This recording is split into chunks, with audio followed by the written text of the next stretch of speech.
Subscribe now.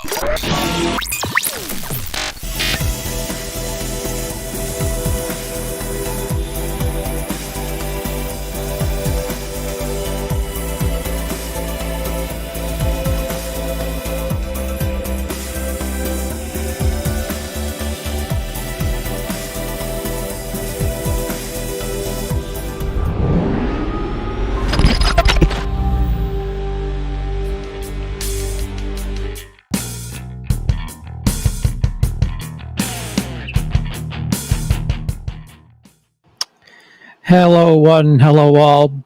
Welcome to Weekend Live. It's still technically the weekend, a day late, a dollar short. It was supposed to go live about 7, 8, 9 hours ago, but there was technical difficulties on this end, and then the internet started getting a little spotty. So I just decided to call it quits, but I didn't want to outright cancel the stream for a number of reasons.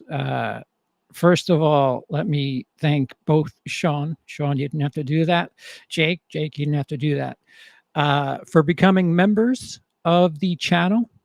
This is going to be a members only chat.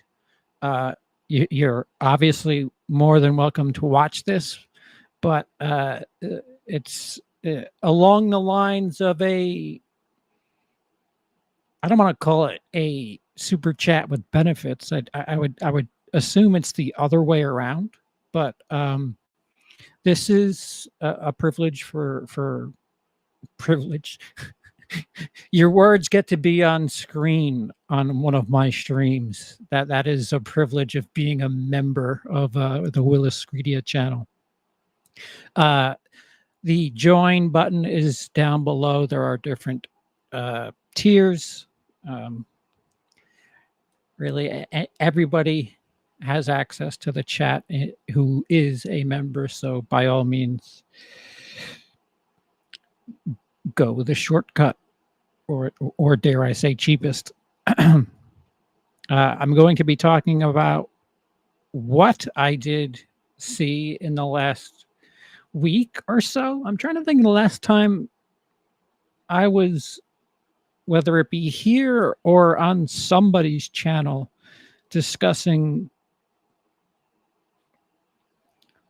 modern films, and it might have been the last slapdash version of Show Business I did with Lindsay, and that was a couple of weeks ago now, I think. Sean and Cody are out in Texas being superstars, so nah. I'm just stuck here in New York, the entertainment capital of the East Coast.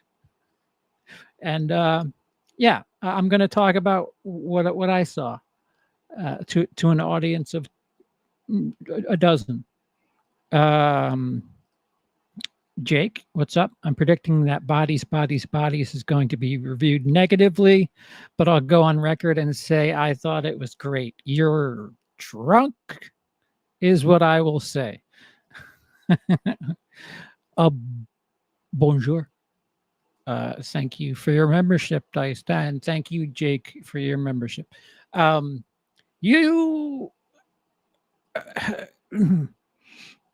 not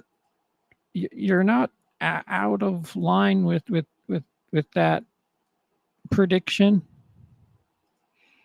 Where are you? Bodies, of course, which this is where I start to feel like Clint Eastwood in Get Off My Lawn. The only person I recognized in this movie was Pete Davidson, and it's not for reasons you would think. I know him as the guy who is the bootleg Adam Sandler on SNL. the rest of the world knows him as the biggest pop star hopping drama sentient there is. But yeah, I forget who suggested me to watch Bodies, Bodies, Bodies. All right, Brian. All right. But for those of you who don't know, Clue is an incredibly funny movie and is perhaps my favorite comedy. It's I've made comparisons to it that I wouldn't quite say top it, like Game Night with Jason Bateman from a couple of years ago. I was completely shocked at how much I enjoyed that movie, and it felt very Clue-like. Not quite as good as the real thing, but I don't remember who. It might have been you, Jake. None of the criticisms I've heard for it have been particularly substantive, in my opinion. Yeah, no, I get that it's like a satire, a horror comedy of sorts. But again, I felt like Gran Turismo, Clint Eastwood watching this movie. I found everybody obnoxious. If you're a Gen Zer, perhaps you can relate to some of the things happening with these characters, like the dramatics that was going on through multiple characters in this movie. Like I not only did I not care, I was just turned off by it. I mean, half of the arguments were based on whether or not somebody was answering texts in the group chat, and I was just like, oh my God, really? Seriously? And the movie's based or the Bodies game is based on a game where you turn the lights out and somebody plays the role of the corpse, and you figure out or some wait, you turn the lights out and they all run around, and if somebody gets tapped, they're dead. And once somebody's dead, they scream bodies, bodies, bodies or something. And then they turn the lights back on, and the fun of the game is to try to figure out who the killer is. And then hijinks ensue. And Gen Z drama just explodes during a game that I don't know if fuck. Yeah, I used to say that the internet has ruined everybody under the age of 100. Well, let's be fair. No, but it's ruined teens. Teens don't properly have access to doing things that don't involve a screen. And if they're doing stuff like this at a house party, then all right, just take your screens. Just what the fuck, whatever. It didn't the satire. I got it. I got that they were making a commentary on privileged upper middle class. I mean, I think they even mentioned the term upper middle class like it was a derogatory statement, and it was just like, you guys, I get it. You're pretending to be a thing, but you are obnoxious. Nobody who you're making fun of in this movie is going to look inward and see themselves in the characters of that movie. It is a bunch of privileged, um, rich, dare I say, or excuse me. Oh wait, no, I think upper middle class was the floor. Like they were making fun of the person who was considered upper middle class because I don't know. I guess that's the closest thing to being on food stamps to this group, and it just I don't know.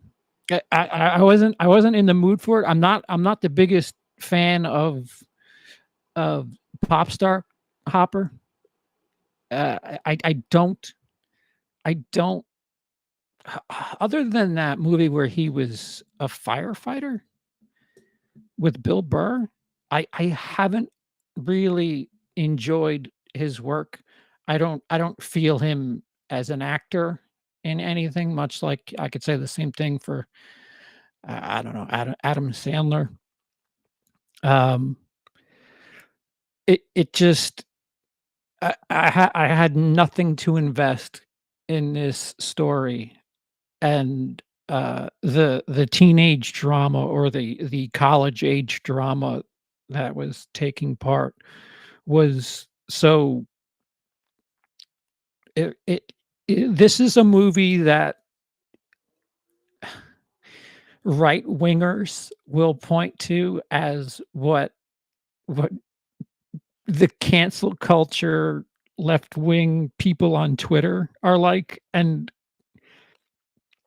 I I gotta say I would probably agree with it.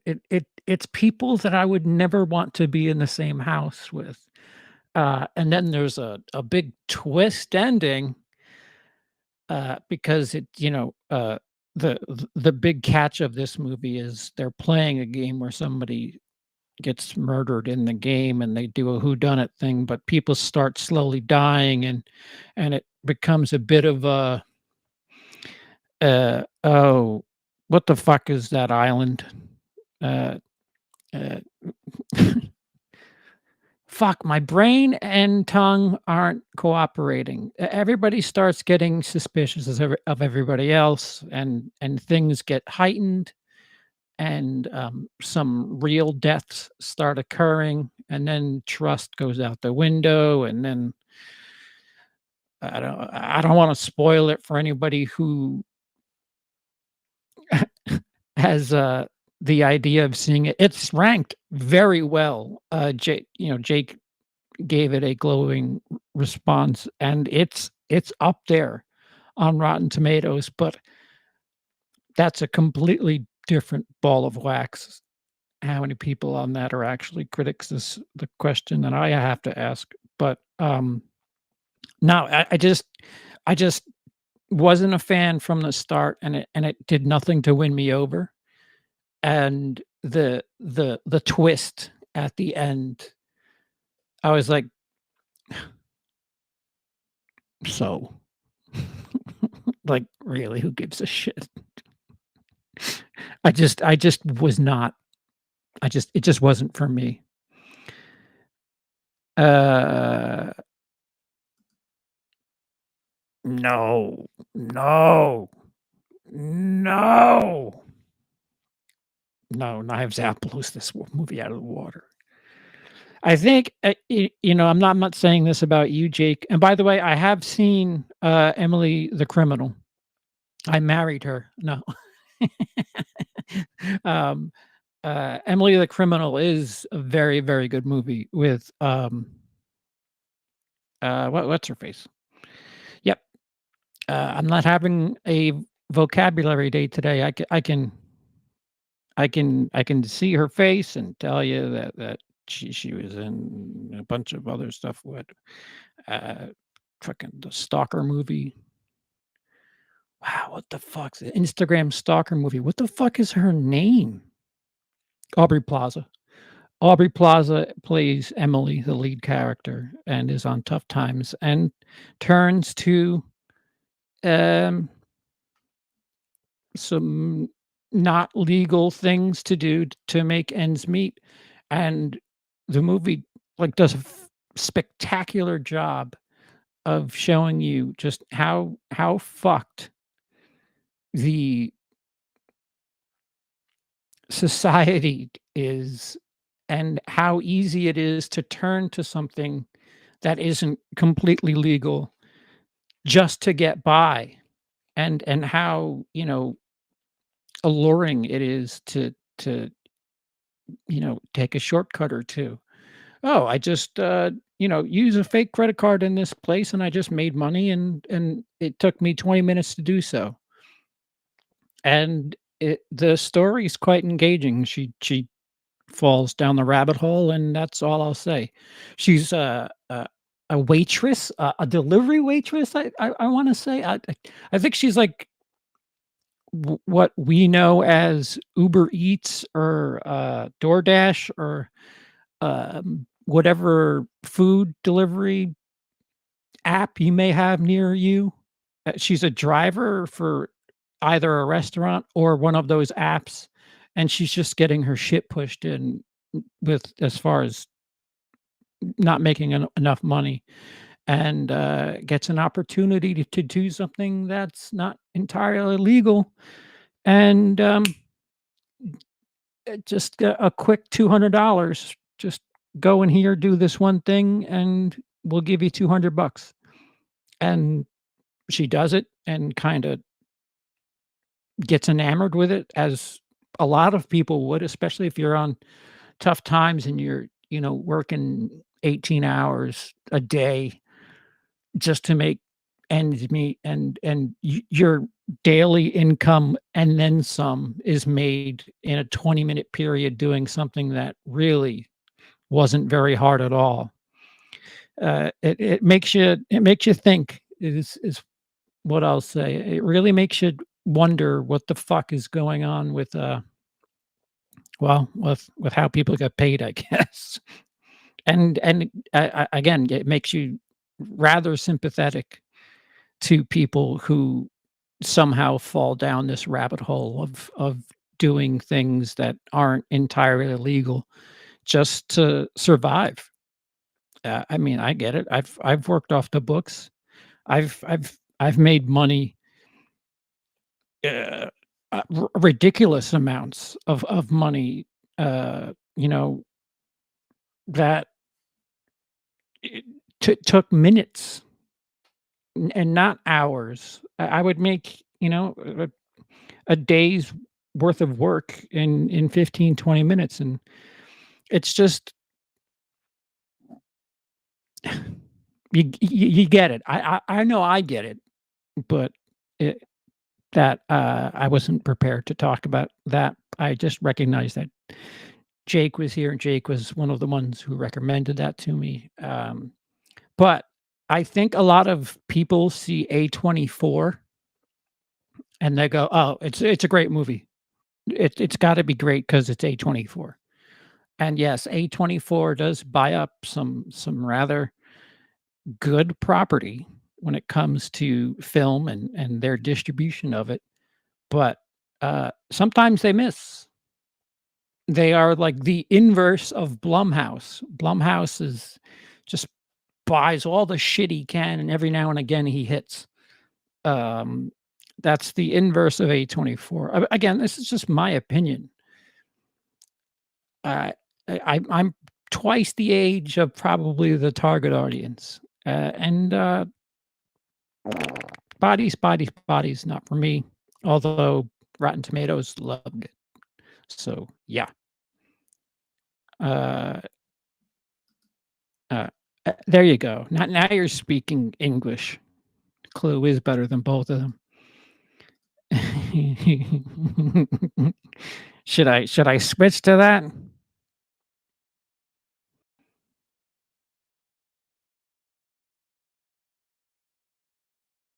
I love how all the characters talk out both sides of their mouth. Pete Davidson claims that the terms like narcissist are overused. The irony, he's a narcissist. Yeah, yeah. Like I said, I got it. I got the humor that they were doing, and I think you mentioned the feelings line too. Facts or feeling. Wait, the fuck. Where'd it go? Yeah, feelings are facts, no facts are facts. Yeah, there's stuff that, you know, I can understand people enjoying it. I do. I have a sense of humor. I just wasn't there for it. I just nope. Problem was somebody said Clue going in, and I had Clue in my mind, and what I got was whiny rich kids being whiny, and I get it was on purpose and for a satirical effect. I just I watched it straight. That was my problem. I don't think yuppies who see American Psycho look inward and see themselves in Patrick Bateman doesn't make it any less of a good satire. Um, yeah, that's fair. Um, it just I would I what I said about the target audience and who will not understand that they're being made fun of won't get it. I didn't mean that as like a quality thing. It's just you know they're gonna watch it and think, oh man, why wouldn't they answer the text in the whatever fucking the group chat? And why won't they answer the texts? Someone comparing themselves to Patrick Bateman is a red flag for me. Yes. Some members only chat. I guess something has to pay for vanilla Coke. You don't like Adam Sandler. I would agree he's a hit and miss. He hasn't hit in a while. Actually, Men, Women, and Children is probably the last thing I enjoyed of his. And that was fuck 7 years ago.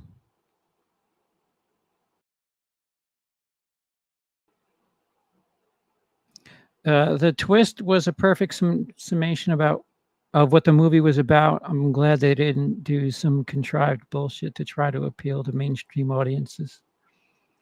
Well, the fact that in the middle of an argument, somebody decided to make a TikTok video is a little contrived, in my opinion.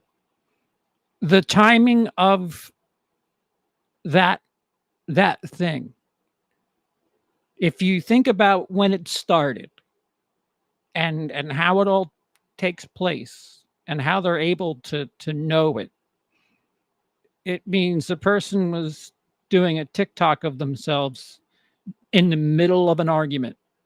So uh, I digest. I saw Clue. Have to say, did not love it. Some of the humor was outdated to me. The movie's almost 40 at this point.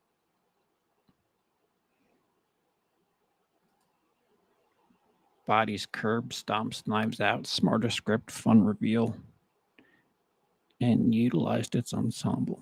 Like I said, I don't know very much about any of them. I don't know. Maybe I'll have to unclue myself and then watch it again. But they annoyed me. They all annoyed me.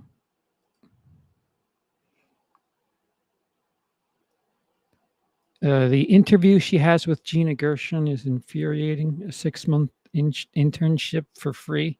The fuck? I would have snapped. Oh yeah, you're talking about Emily. Yeah, Emily the criminal, and her friend was like, oh, like what the fuck? I got you this opportunity. Go fuck yourself. You got to pay the bills, man. 6 months, and maybe you'll get the job afterwards. I think he was over the top with that. I like the movie. I just think all the praise that Adam Sandler got, and then his little, if I don't win an Oscar for this or nominated or whatever the fuck he said, I'm just gonna make shitty movies from now on. It's like, dude, you've been doing that, and don't bitch. Are you doing this for a trophy, or are you doing this for a paycheck? Because it seems like when it comes to Netflix, you're doing this for trips to very exotic locations where you get to play the husband of somebody who is light years out of your league. Because that's what I get. Not that you have a respect for the art. I'm guessing you're not going to watch Terrifier 2. The first one's not a classic, but Art the Clown is great. I might have to watch Terrifier 2, to be honest with you, as a duty to Autop stream, to be honest with you. Jeepers Creepers Reborn sounds like a dumpster fire. I think I had faith in it. To think I had faith in it. Yeah, Cody said it's very, very bad. Like, very bad. And I was like, all right. Yes, I agree. 90s era John Turturro would have been perfect for Uncut Gems, but I thought Sandler did good. Yeah, I agree. I mean, it slipped my mind. If I'm comparing something like Murder Mystery to Uncut Gems, obviously I'm taking Uncut Gems every time. But I think that was a good movie. I mean, if you've seen Good Time, you know that the film was gonna kind of be decent. This was it the Safdies? What is their name? Now I gotta look it up.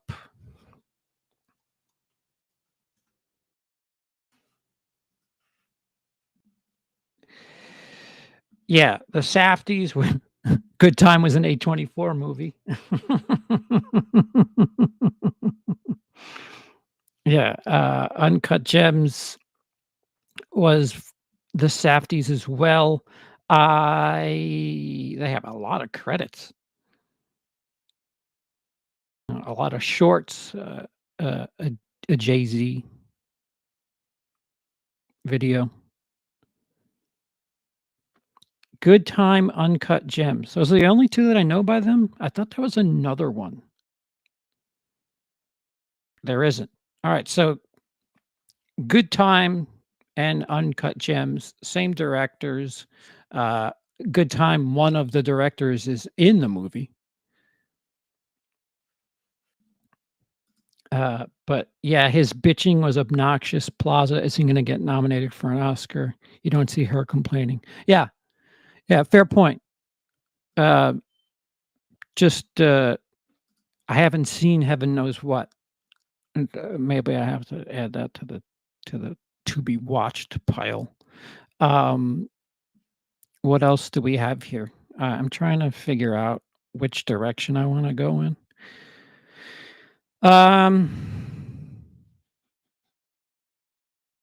That's not like knocking to you because it sounded like knocking to me. Alright, well, I X is my favorite movie of 2022. The prequel to that, titled Pearl, came out this past week or 2 weeks ago, and it's a very, very good movie. I think it's fantastic. I think horror fans are really not gonna have as much a good time with Pearl as they did X. If they did with X, I've heard a lot of the complaints I've heard about X is that it's boring.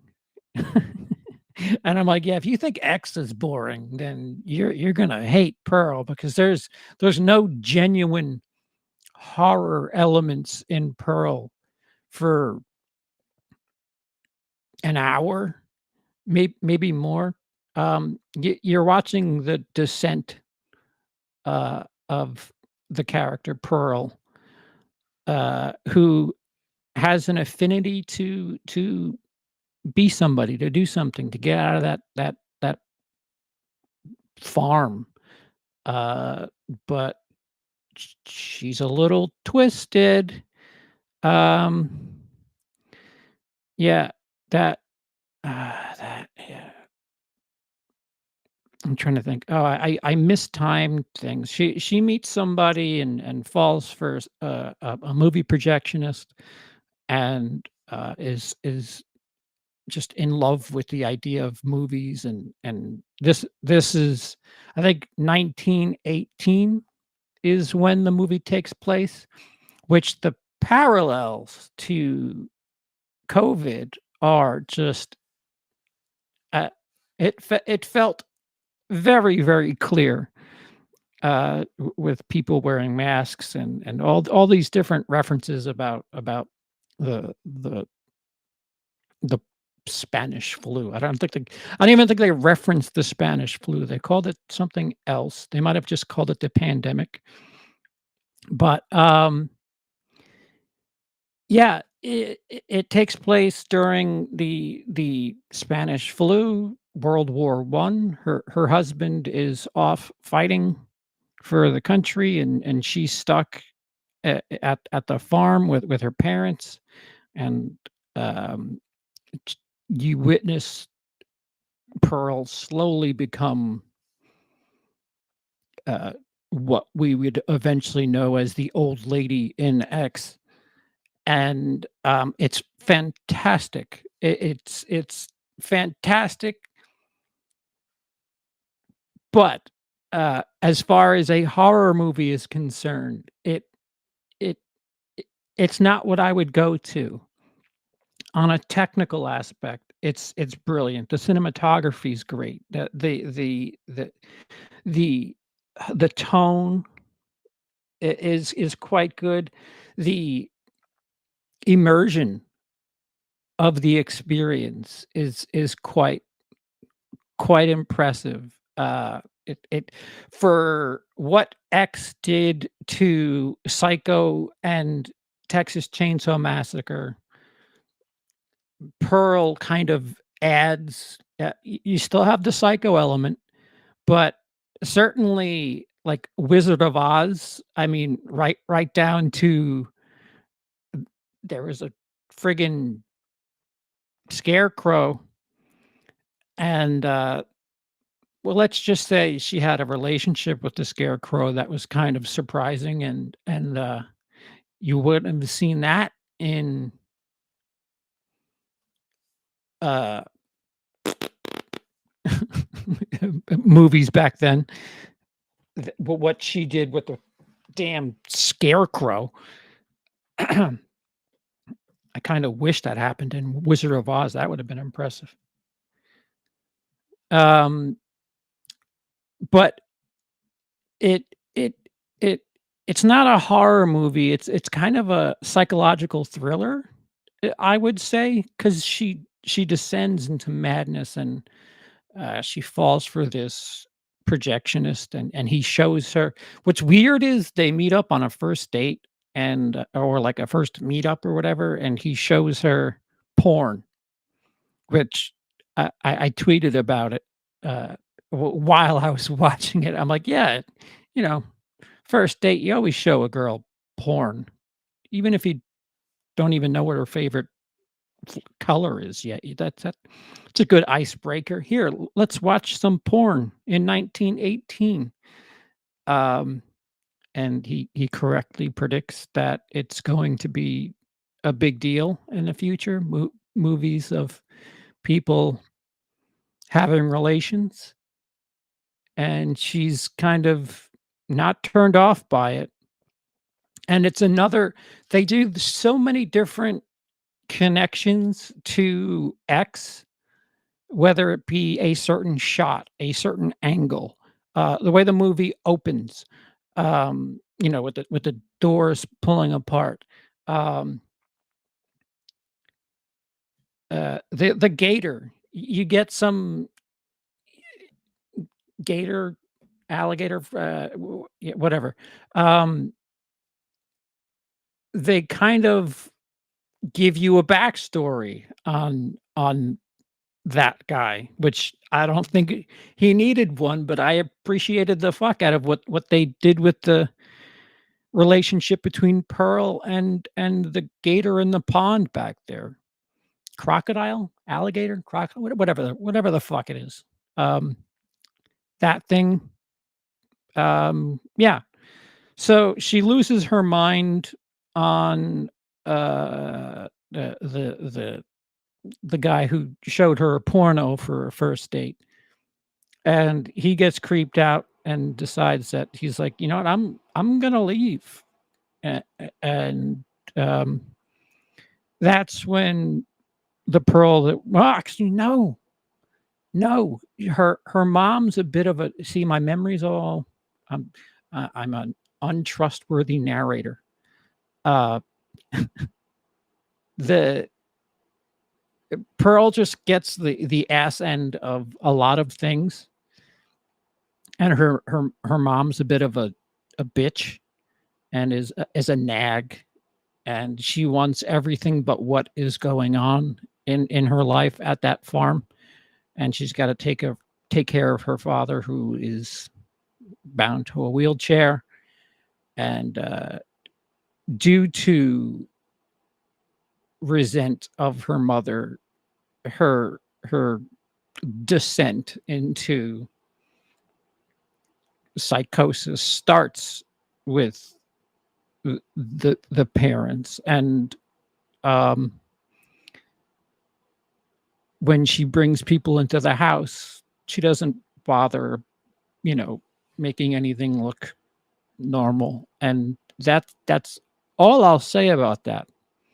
There's a huge gap. It takes place in 1918, and there's 60 years in between it, but um it's a gorgeous looking movie. If you're going there expecting like like Texas Chainsaw Massacre, you're not going to have a good time. This movie is about the character of Pearl and how she got to be um, the old lady who just kills people in X. Spoiler. That actually is a spoiler, considering X is still a modern film from this year. But um, there's this contest thing that she tries out for to again escape town, and does not win, and it kind of pays off a line from X where she says, "You know, I don't like blondes," and there's so many little Easter eggs in Pearl that are fun, but it is a vastly different movie than X. Um, I lo I think Pearl is a fantastic movie. I probably 3.5, 4 stars as far as I'm concerned. But I like X more for what it is. For what they are, I like X more than I do Pearl. They're both fantastic, but what would I go back and watch more of? X, oddly enough, and it's not because of Kid Cudi. Kid Cudi, excuse me, cooties. He's got cooties, and it's about 9 inches long. Um, let me catch up with you guys. Heaven Knows What is a bleak, slow burn, similar to kids. Ooh, you have to be in a certain mood. That's what I need to hear when people recommend a movie to me. Yeah, you're gonna wanna be in blank mood to watch this movie. It's been a good year for horror. I found Barbarian, X, Pearl, Scream, despite its flaws, and still to come, CP's favorite horror franchise, Halloween Ends. I I I can't wait to just get it over with, to be honest with you. Because then what? Then what's the conversation driver? I saw Barbarian, but that was a while ago, and with my memory, best of luck. Um, a lot of praise for Barbarian as well. Where do I have it? It's my number 12 of the year. But Barbarian is a good movie. Poor Justin Long, he's like horror royalty at this point, right? He's kind of the 21st century's male answer to Jamie Lee Curtis when it comes to horror. I'm thinking of Jeepers Creepers, Tusk, and Barbarian, and a lot of a lot of nods to Hollywood in general there in the second half of Barbarian, with especially with the Justin Long character. But um, yeah, I like the psycho aspect of it. The fact that the first half an hour, the movie's just something completely different than you would expect, and then it's a just a different movie for the last 2/3. Um, I enjoyed that swerve because for the first act, you're thinking, "Alright, this is an Airbnb, and the dude from It is too nice, and is there something going on there?" And and then the movie takes a left, and it's like, "Hey, forget that whole everything you just watched in the first 30 minutes, that's it's sort of important, but it's not that important because this is the shit now." Pearl is more like his other films than X is. Ty West, see, what the fuck was that movie in the mansion that I watched and I couldn't get into it. I have to revisit him because I remember when I finished watching X and I was like, Ty West made this, really? Um, I recall not being the biggest Ty West fan, but X was fantastic, and Pearl, is amongst other things, it's gorgeous. It's shot well. It it covers elements of, modern day, you see, and it this is sorry, I'm, like, not completing any sentences because I'm my brain is just skipping from topic to topic. There are so many horror movies where they force feed you the message or the metaphor, and it's just, like, right in your face, like, come on. Ty West in both X and more so in Pearl, the the parallels to things that are going on in society today are done rather subtly and masterfully, if I dare say so. Pearl, much like Bodies, manages to take unlikable characters and make them entertaining. Pearl is a horrible person, but you can't take your eyes off her. Yeah, another dare I say, anti-hero. When she has that fight with the projectionist, I'm like, "Mm, mm, get my sticky, typical PMS joke out of the way there." Uh, which would be offensive, I know that, but, she, like, loses her shit, on a dude that she's just been barely knows, and, like, it starts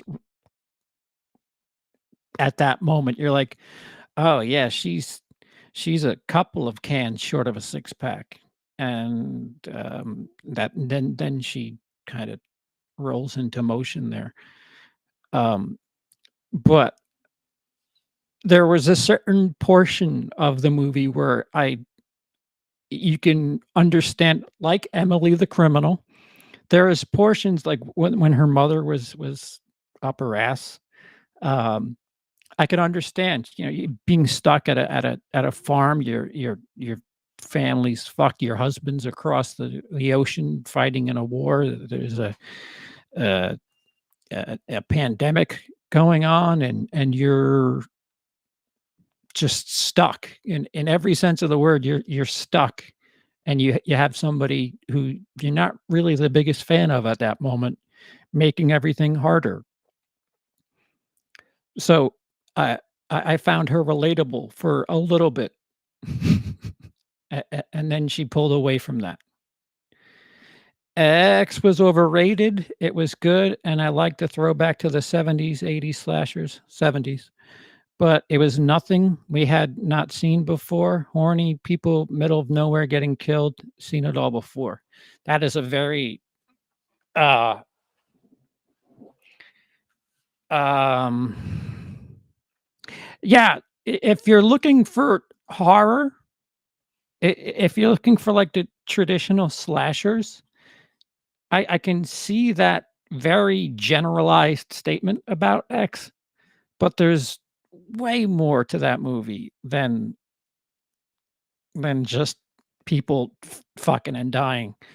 Um, Technically speaking, it's a fantastically made movie, um, and it has commentary on things that are going on today, uh, even as far back as 1978 is, I think, the year that movie takes place.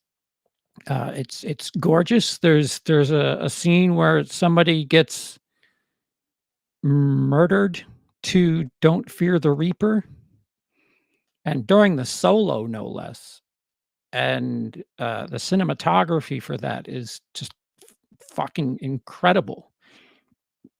Spoiler, if you liked the end of Evil Dead, you will really enjoy at least one kill during X. X is not just a horror movie, it's about, uh, the fear of aging and what aging does to you, uh, and how we're all on a timer. Uh, it may have been too subtle, but I I think to say that it was nothing we had not seen before, uh, I think that's a bit dismissive. Mia Goth deserved her praise. Had not seen Pearl. I'm in no rush to see whenever it comes in Blu-ray. I'm happy. Yeah, if you think X was overrated, take your time on Pearl. My takeaway was that Pearl was fucked up before the movie even started. She says towards the end of the film that she used to hurt animals. Classic serial killer behavior. Yeah, we'll get to them in a second. I like that Ty West didn't fall back on the lazy device of villainizing all of her victims. He could have made the blonde sister-in-law a total asshole, but she actually a sympathetic character. Yeah, everybody kind of, with the exception of the mother, uh, reminded me of May in that way. X took familiar ideas and repurposed and recontextualized them. It basically did what these Scream movies pretend to do, but haven't done since 1996. Very good take, Jake. I agree with that. I've only seen X once, so maybe I might see what everything sees on the second watch. Yeah, that's fair. Happens to me more often than it doesn't. I love Brittany Snow's death. Yeah. All right. So to the movie that nobody can really talk about yet. Should we get to that? Um, yeah, we'll get to that, and then I'll talk about Dahmer. But Rob Zombie's still making movies. And he's got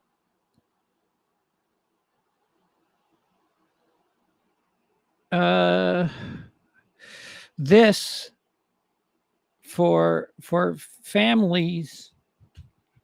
He remade something else. Another IP is remade, and uh,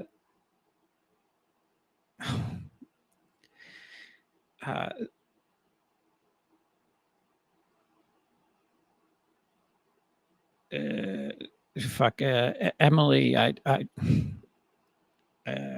don't know what the fuck. Being an ocean apart kind of hurts things.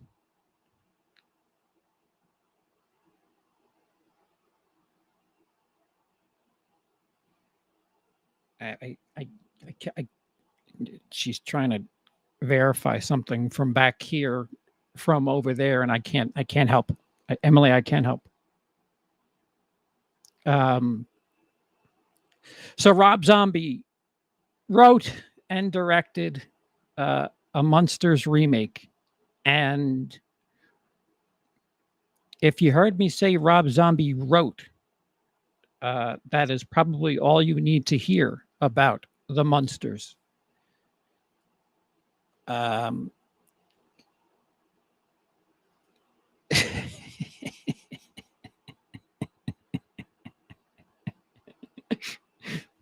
Yeah.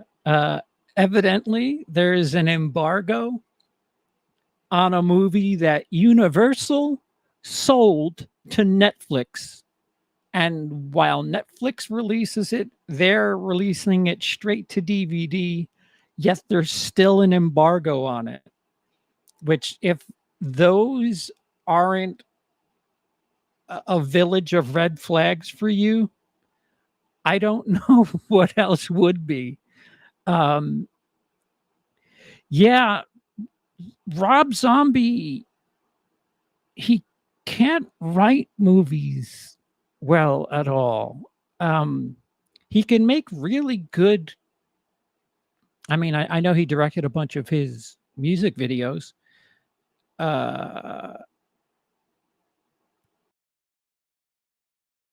But somebody has to write for him. And he needs to explain to me why he does certain things with the camera.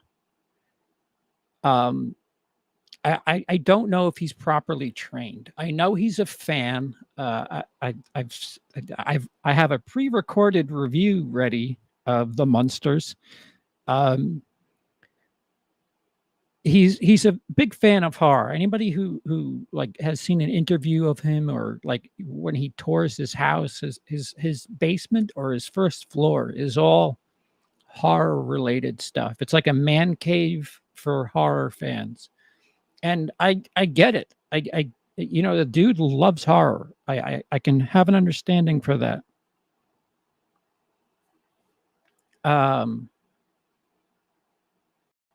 But that doesn't make somebody a good filmmaker.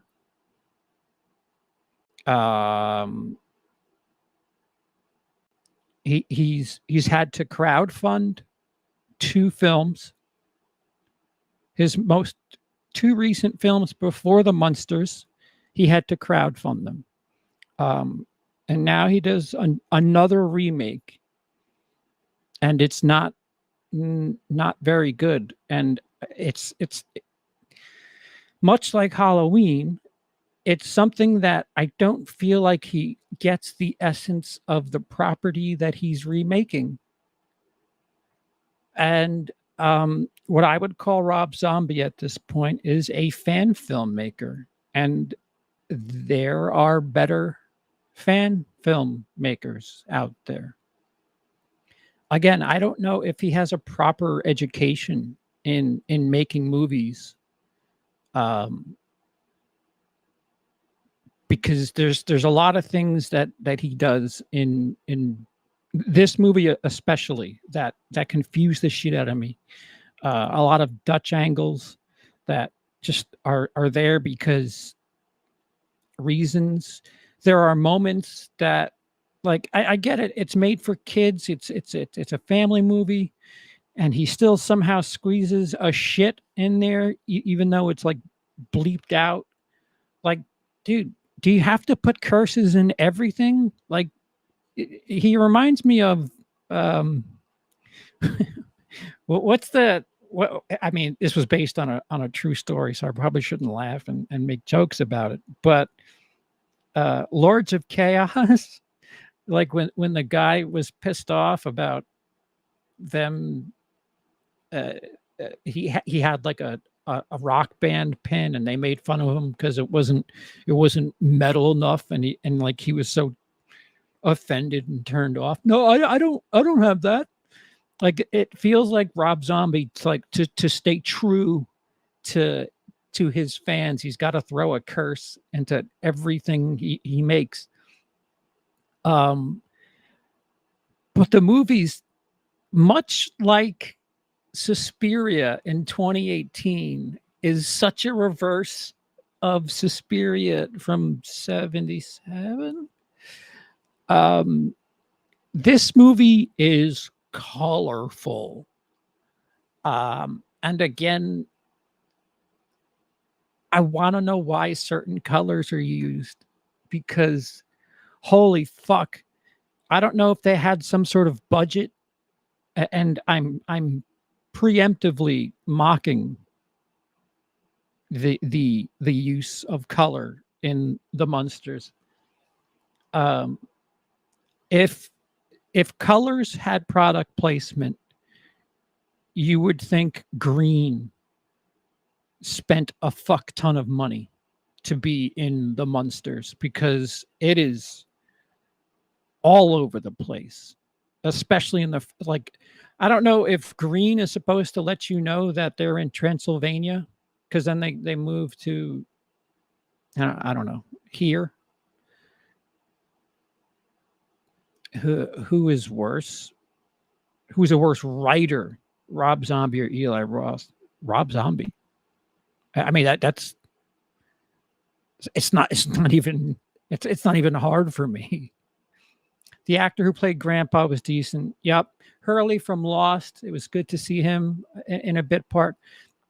I'm telling you, if you watch the first 5 minutes or so with the Frankenstein / Young Frankenstein homage, the tone, the setup, the dialogue, everything feels good. And for 5 minutes, you're like, wow, he's gonna fucking do it. This is awesome. I'm fired up for this.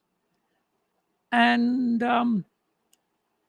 then it all goes away, because it's a Rob Zombie movie, and that means you're going to be seeing somebody special, and it's his wife. Sherry Moon Zombie plays the role of Lily. As you can see there, the fill light is green for reasons to be unknown. Do you see green anywhere behind her? To be fair, I don't know. We don't. I don't know what's going on in this scene. What is in front of her, but her surroundings don't appear to have much green on it. Sherry Moon Zombie isn't a fantastic actress to begin with.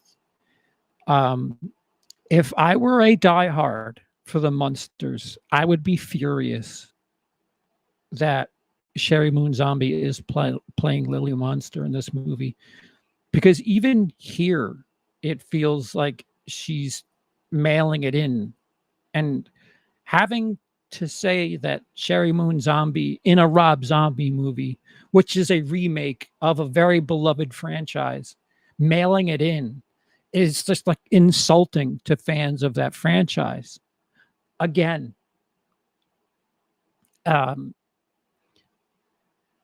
it's supposed to be a family movie. It's supposed to be a comedy, and she's very dry and un Lily Munster ish. Like, I get it. Remake do something different, sure, but though she within the first 15 minutes, she's on a blind date with what looks like Nosferatu, and they're on a date doing weird things because they're zombies from Transylvania, or they're monsters from Transylvania. And he's showing pictures of rats or whatever, the same way somebody would pictures of their kids or pictures of their pets that they love. And she's like weirded out, or at least she plays weirded out, or at least my impression was she was just kind of like, oh, that's interesting. And again, the whole idea of this movie is it's supposed to be monsters, universal monsters. It's a abnormal place that it is. So why would I can't get into this fucking blind date between Nosferatu and Lily Munster too much, but her approach to that was that of how a human, like an American, would probably be in that situation. And then he says something along the lines of, "This is where I take all my dates," or something like that, and she's turned off by that, like things were going well, and she was going to marry Nosferatu, or this dude looks a hell of a lot like Nosferatu. Is Lily a vampire? All right, thank you. Her entrance too, by the way. So that explains the magic carpet. Very, very Twilight, her intro. Fog on the ground, and Lily just kind of rolling forward, a la Twilight. When they would walk, and it seemed like they were walking fast. Here's a little technical trick for you. They'd have a this, what they call a magic carpet, this long platform, like a vinyl platform behind a truck that the camera's on, and it's pulling them at a certain speed, and they're just walking regular speed, but because you're still filming it like driving at 30 miles an hour, they're just walking. It makes it look like they're walking way faster than things. In the Munsters, she's standing still and being pulled. Obviously, the fog at her feet is covering the magic carpet, but that explains one element that I was curious about, why she would just hover down the stairs and never do that thing again. But got it. An homage to Twilight in the Munsters.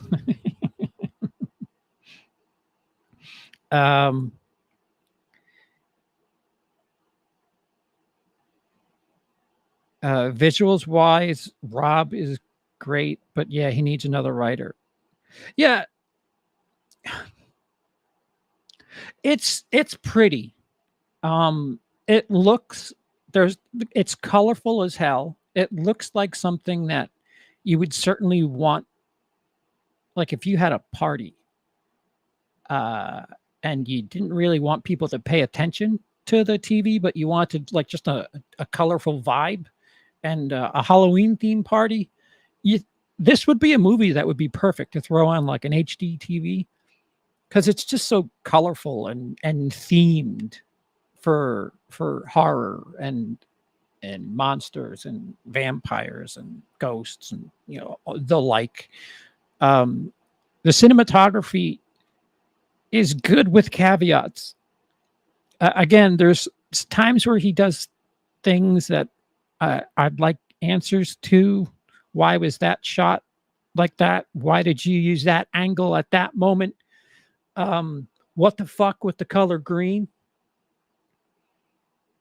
Um, Rob Zombie used to make good-looking films, Lords of Salem on Halloween 2 in particular. Then he did 31, which looked like shit. The trailer for this looked like a Disney Channel movie, and that's what it does. It is bright. It's bright. Um, there's no such thing as tone. And there's moments where he'll do cutaway shots, like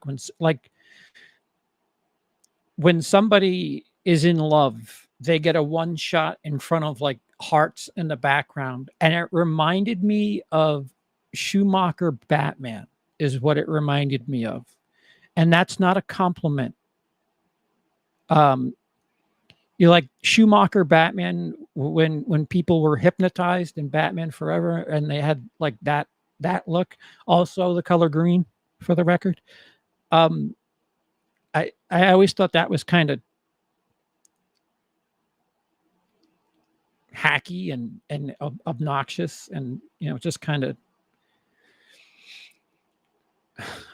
I don't know. Well, there's moments like that in the Munsters where it's just like, why can't you portray feelings better than shots of people in front of hearts? I again, if you can't make a children's movie, a family movie, why are you doing this? Like he's gone so far in the other direction at times. It's filled with nothing but dad jokes. And The Munsters was a sitcom in the 50s, a black and white sitcom, which is, where I make the Suspiria comparison. There's this bright, vivid, obnoxious 2022 version of a sitcom that was famous during black and white era television, but it was still a funny sitcom. The twist of it was, competing against stuff like Leave It to Beaver and the like. It was using classic Universal icons as the main characters. Like they're kooky monsters, but they're just like us. They have regular family problems and hijinks and so on and so forth. A dragon lives under the steps, like everybody has. It was funny. It wasn't hacky. But when it was hacky, Fred Gwynn,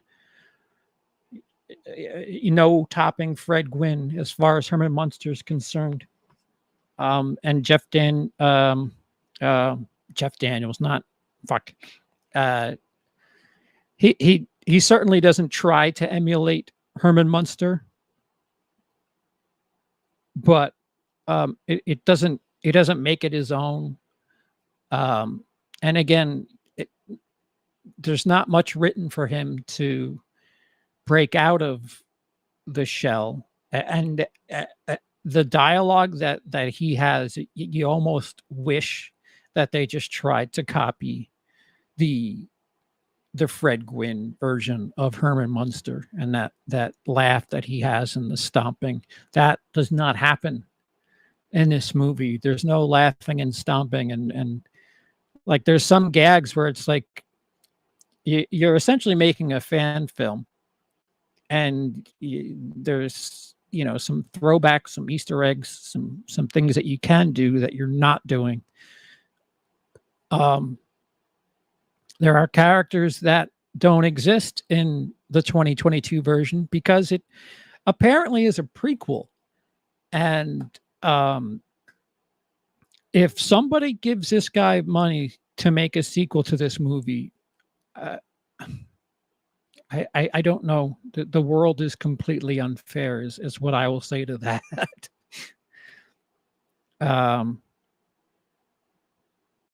But yeah, it looks good to a degree. Very, very colorful. If you have a brand new 4K or HD TV or some shit, this may be the movie to test to see just how much of the rainbow your TV can get across. It kind of felt like she was doing a very unpracticed impersonation of Yvonne DiCarlo.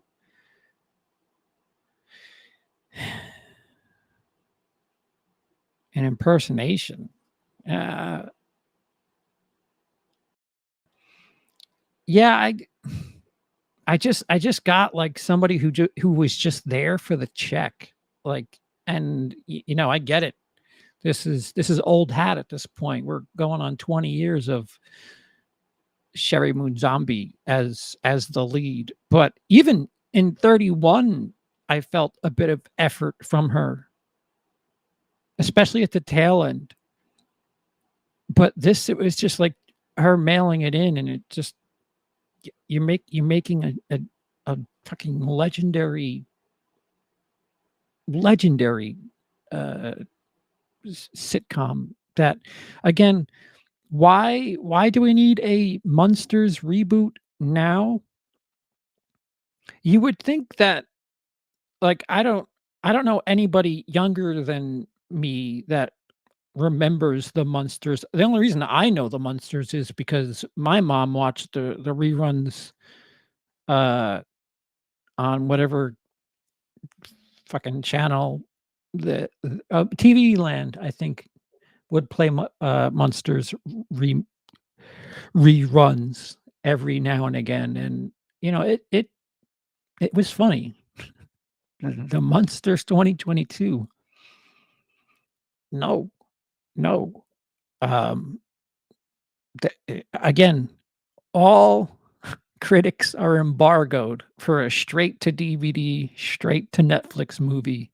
That should tell you all you need to know about the Munsters. It's in the marriage contract. Put me in your movies or no sex. I'm not saying don't put her in a movie, just don't give her the fucking lead role. Holy fuck, she's terrible. All right, maybe terrible's a bit too much, but, like, give the role to somebody who fucking earns it. I doubt there was any sort of trial process where they had people try out for the role. It was, "Okay, I'm making a Munsters movie. Sweetheart, guess what? You're gonna be the the lead because you know how I like to do things, and, uh, the definition of comfort." I think Rob Zombie is solid as a director, writing aside. Firefly trilogy is solid. His 2 Halloween movies are good horror. Fans just hate them because they are different. No, no. Um, I I don't think, and I'll say the same thing about, the Munsters. We don't need to know how, um, Herman and Lily met,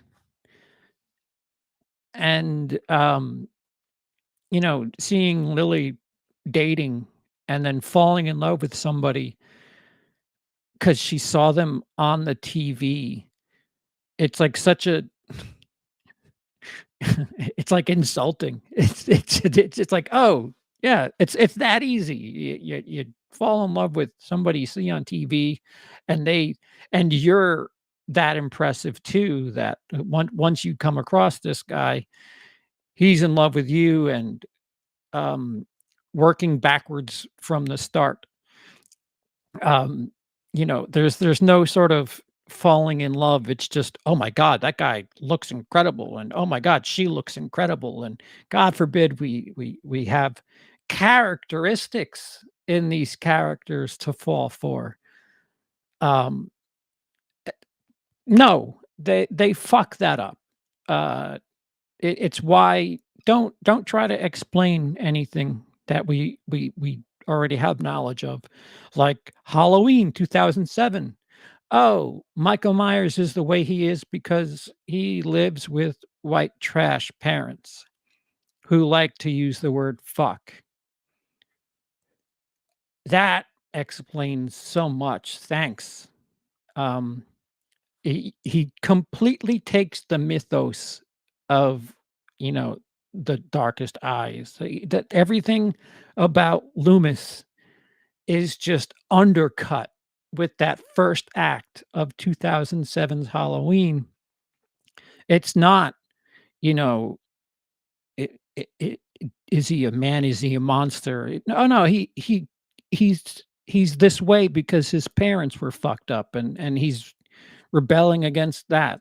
A bad upbringing is what made Michael Myers.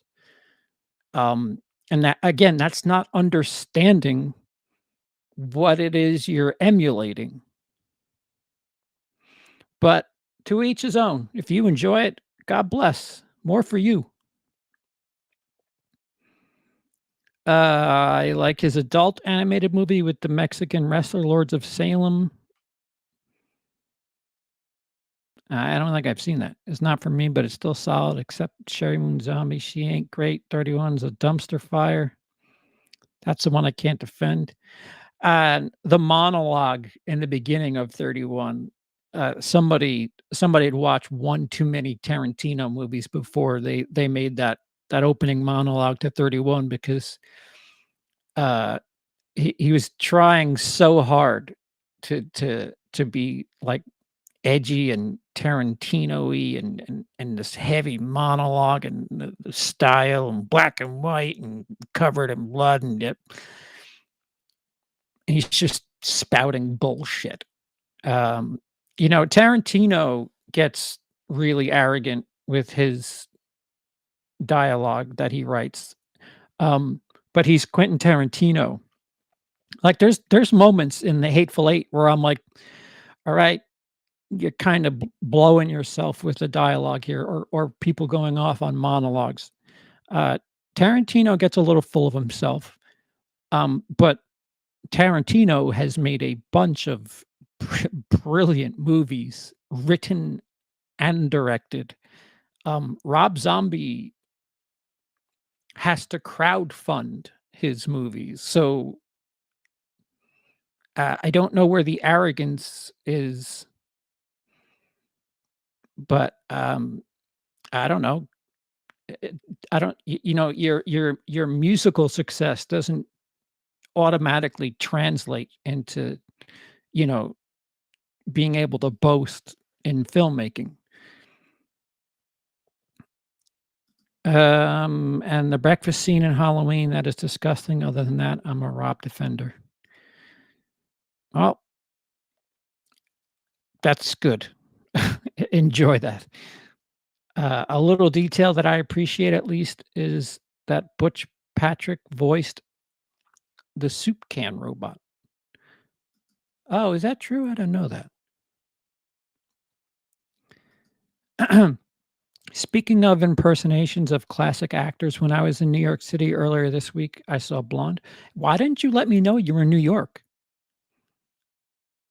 Dude, it's like a 40 hour. It's like a 40-minute train ride for me. And I would like to see Blonde. What the fuck? I watched the Munsters as a kid. See that's Dice isn't even 30 yet. Sometimes the Addams Family, right? It's that line, like the Addams Family from the 90s, the movie with Christina Ricci as Wednesday. That that played into the whole "we're not like you," and you coulda with everything going on today in society and how touchy everybody's gotten about being different. This 2022 version of Munsters really, really could have done something incredible to show different as the same, but in their own little ways while still playing into the humor of the situation a la Adam's Family.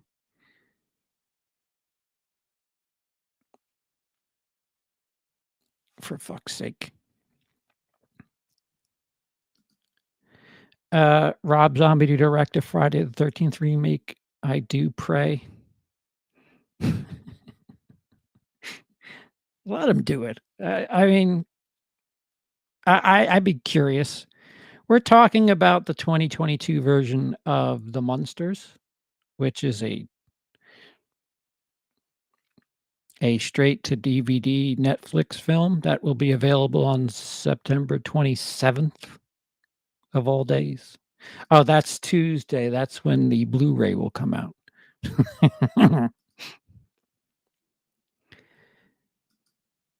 That bad? It's not the worst attempt ever, in my opinion, but not what we wanted. Yeah, the other thing is too, the first things, like the first images we had of pre-production on the Munsters was images of the house. Don't get used to that. Don't think that the Munsters house that was classically and respectfully made, that we had images of for years. Don't get too married to the idea that that house is in the movie for very long at all. I don't love the Michael Myers backstory, but is it any worse than a cult controlling him? Something different, at least. Yeah, sure. I mean, listen, you're talking to a Friday the 13th fan. When the Jason Goes to Hell shit comes up, I'm like, that's one angle to take. Yeah. The older I get, the less I can tolerate Tarantino. Yeah, when he does, like, Q&A shit after his movies, and he's, like, cutting off people who are asking him questions, like, dude, you're just being a dick at this point.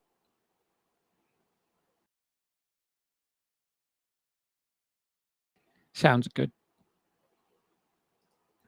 I think Rob is done, though, at the top level. If this is any bad as they say it is, and his last 2 movies were crowdfunded, no, he's done. He's done at the top. Uh, I don't know if he put some of his own personal money into this or what, but when Universal's property, they have a streaming service called Peacock. Um, they sold the rights to Netflix. So Peacock is a competitor of Netflix. They have this property of their classic sitcom series, and they just sold it to a competitor. That's how much confidence they have in this film. Again, if that doesn't tell you anything, he's not a top, he was never really a top end filmmaker. I don't know how he backed into remaking Halloween, but he can only make like horror movies. What was the one that just recently came out? The three from hell or whatever the fuck. He he needs a writer. He needs to get over the fact that he's not writer, director, producer. Um, Director, maybe. Writer, no. You cannot write movies, man. It's just the way it is.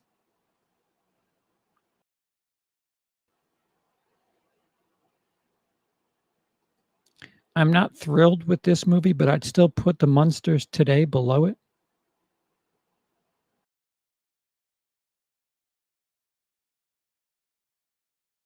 With which what? What movie? I thought we are talking about The Munsters Today. Or is there something called The Munsters Today? I'm like so out of the loop.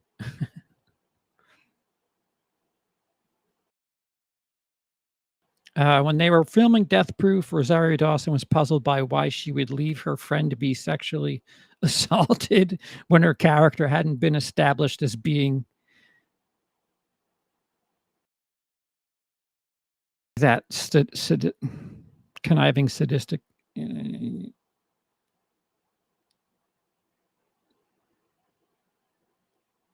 His response was, "'Cause that's what's in the script." Okay, bro. Yeah.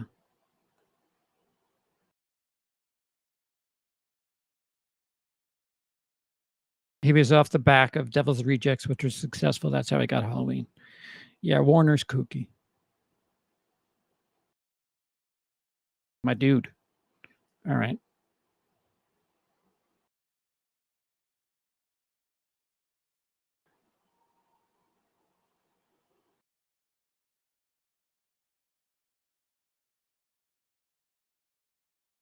I I don't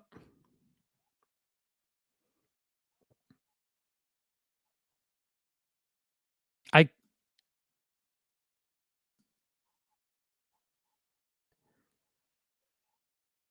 Oh, it's not Fred Gwynn. Oh, when was this actually made? They made a thing called The Munsters today? Oh, the comments section. You poor children.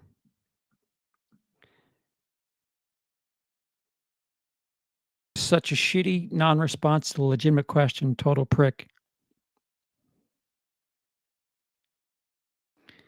It's not a movie, but it was attempt to reboot the series in the '80s. Oh, yeah, I saw it. Whatever you witnessed me watch. No, no, don't no.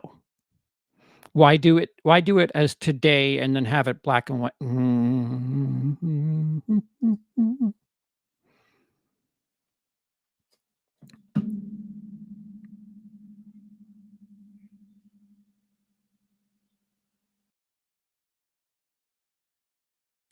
Sorry.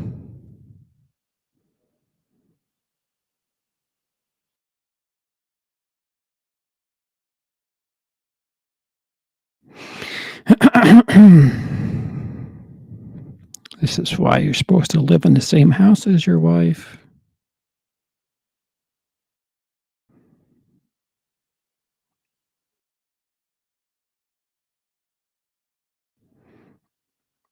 Um,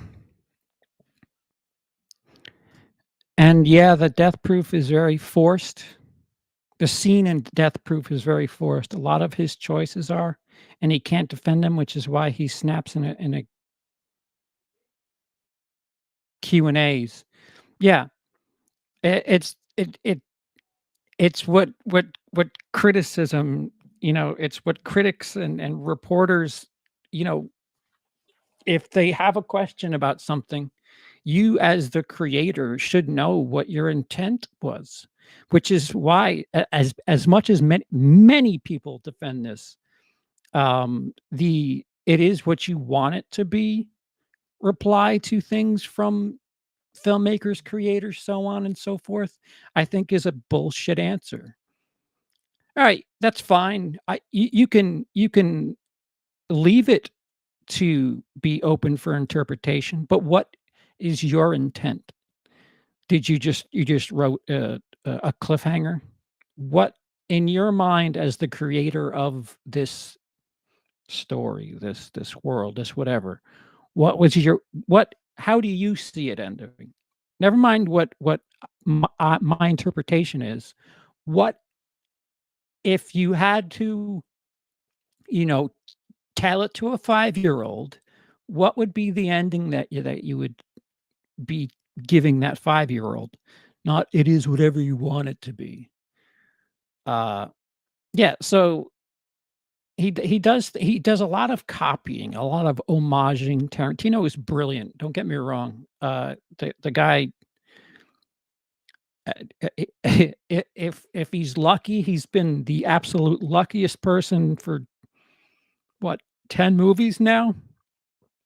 But, Yeah, he's just a dick when people ask him questions, and he's way too full of himself, and film school dweebs have fed that ego of his, and it's disappointing because it's like, I don't wanna give you credit because you've pre-earned it in your head.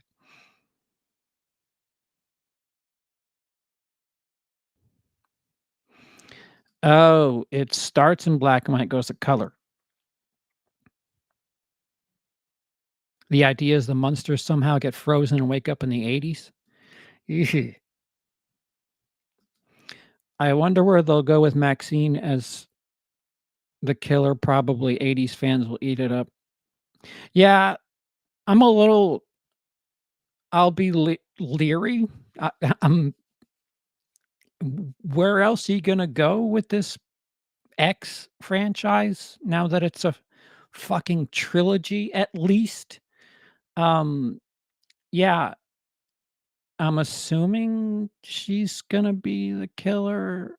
Um, I don't know. All we saw was the Hollywood sign, except it had the word Maxine with 3 X's.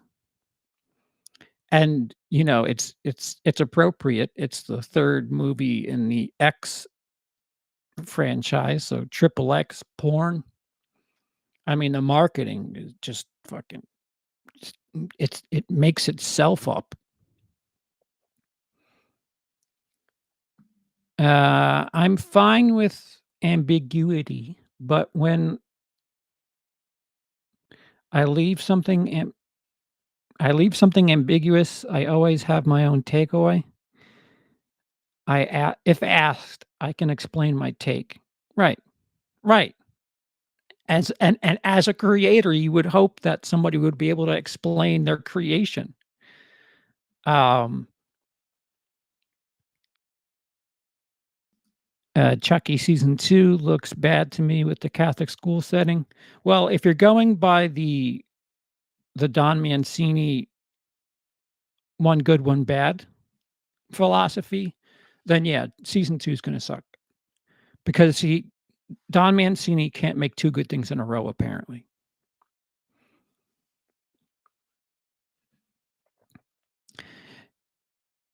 I you know, considering what they did in Pearl, that's not too far out of the question, Jake. Maxine probably going to come across some Harvey Weinstein types in Hollyweird, and then murder. Yeah, that I could see that because, like, again, a movie that took place in 1918 had some elements that were very, very parallel to today. I mean, again, as brutally simple as possible, the pandemic was the easiest one to pick up. Um, and, the last thing I picked up on was, the Netflix series, Dahmer. Dahmer Monster Dahmer? Dahmer Monster Dahmer, the Jeffrey Dahmer story, brought to you by Dahmer. Monster Dahmer. Dom and Dahmer. Um,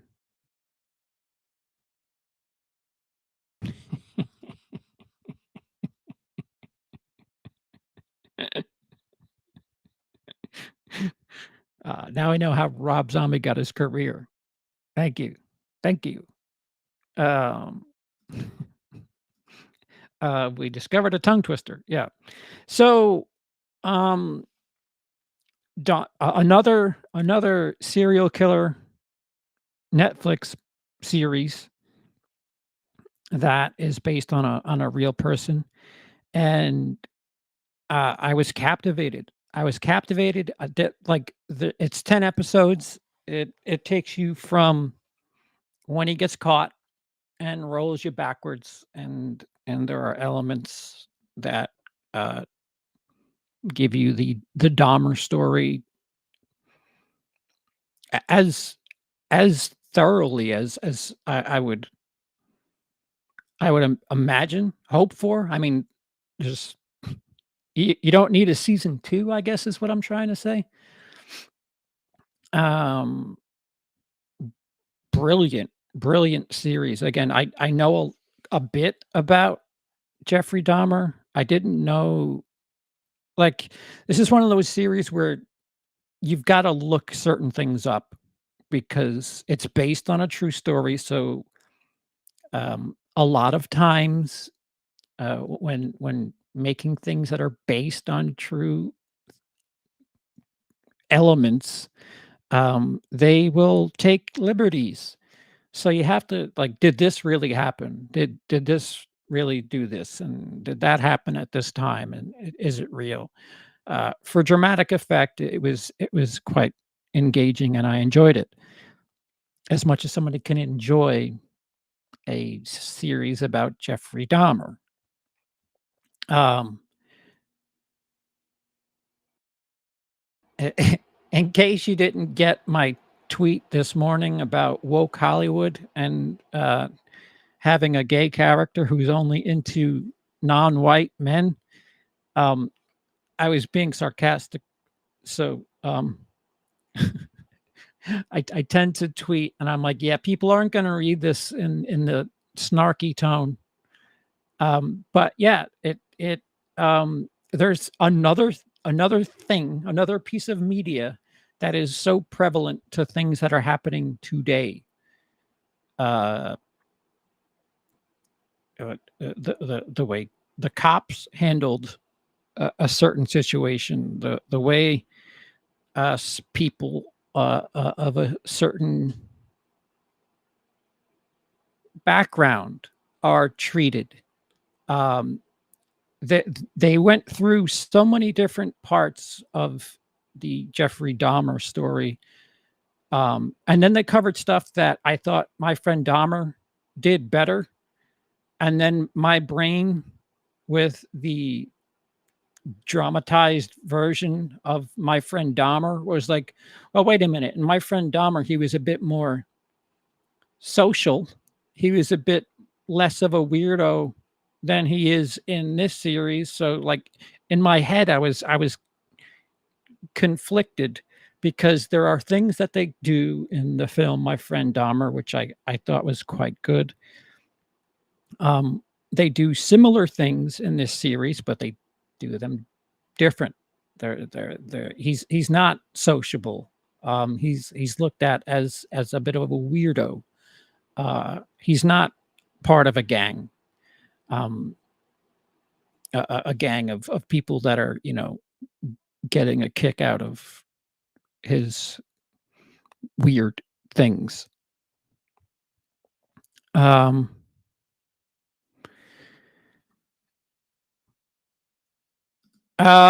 there is one. I thought the same thing, Troy, but I Hulu is it Hulu? Somebody has a Gacy series right now, which is I thought the same thing, and I'm like, wow, what is this fucking serial killer month? Um,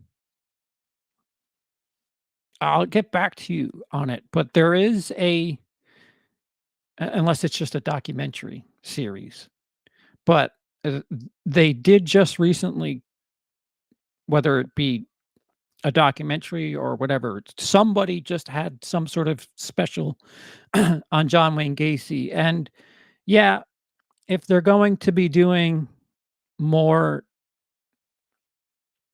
of these series, I guess Monster would be the series of serial killers. Dahmer, Monster, the story of Dahmer.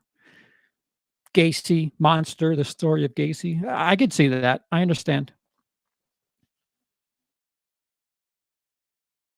I'm intrigued by this Dahmer series, but at the same time, I don't like what this is doing to the victims' families. And um, yes, uh, I may, I may. My friend Dahmer's decent. I enjoyed it. Um, they the last,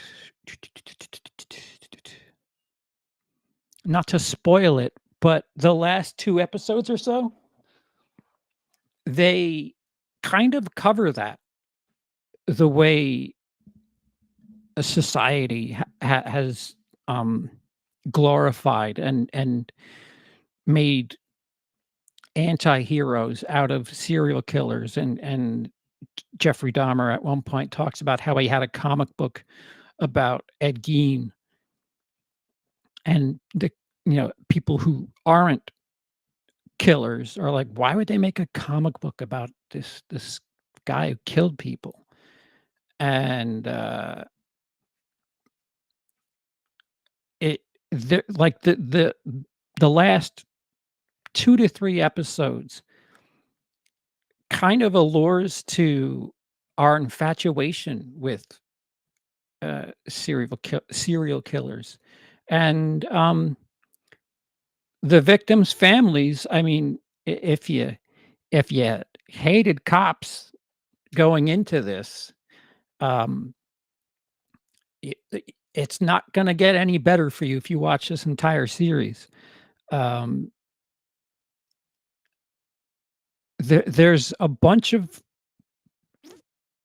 questions that they kind of forced you to ask yourself while you're watching this thing. I mean, here they are giving you this dramatic, based on a true story fiction about somebody who killed a bunch of people, and it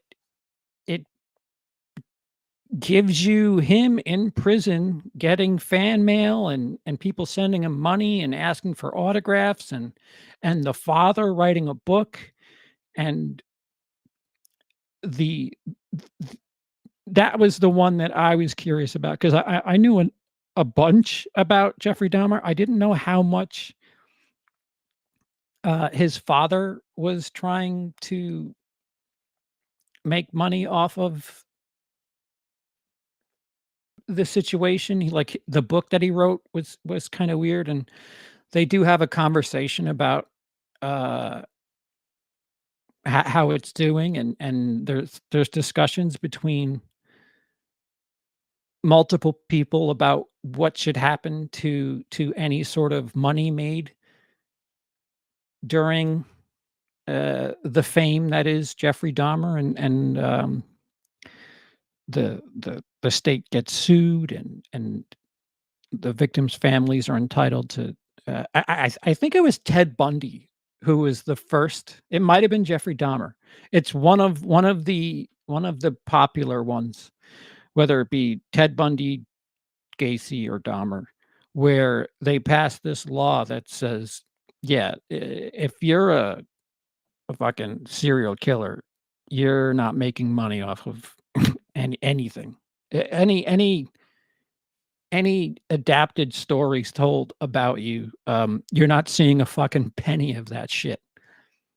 Um, and it was due to one of these popular serial killers, and we have this really, really odd affinity with, um,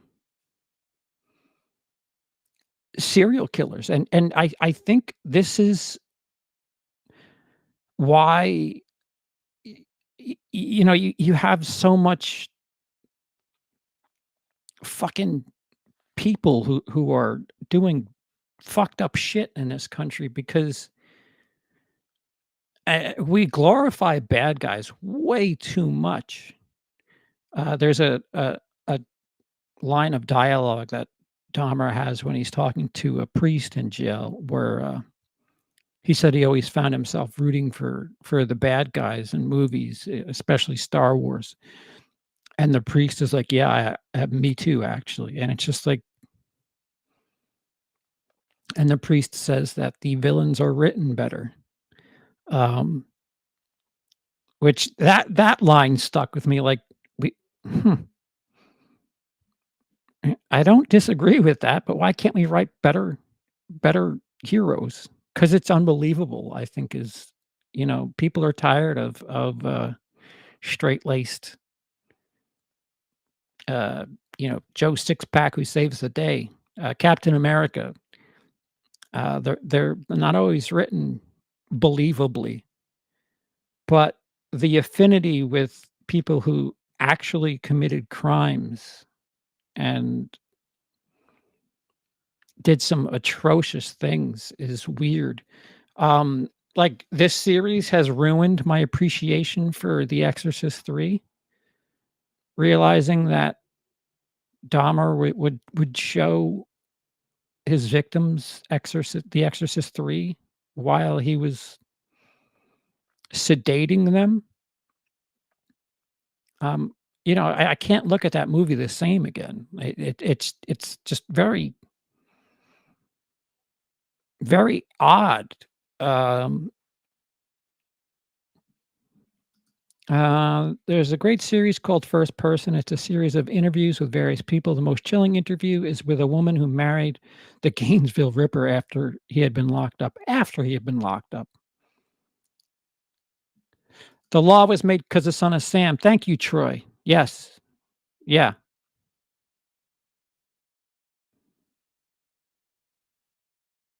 One I really like, Bundy, 2002 is underrated, I think. Um, the tone's all over the place on that movie. It's played as a comedy at times, and he's yeah, um, the Dahmer movie that stars Hawkeye, I thought was okay. The same company made a bunch of movies about serial killers, and of those movies, um, Jeffrey Renner plays Jeffrey Dahmer, and I thought he was quite decent in that.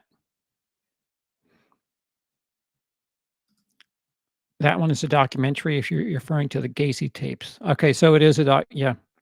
Yes. I just feel like I've been, like, serial killered out for the last week or 2. I tried watching Dahmer, couldn't get into it, too glossy. Movies that dabble in that world should have got more grit. Henry, Monster, Snowtown Murders, I have never heard of.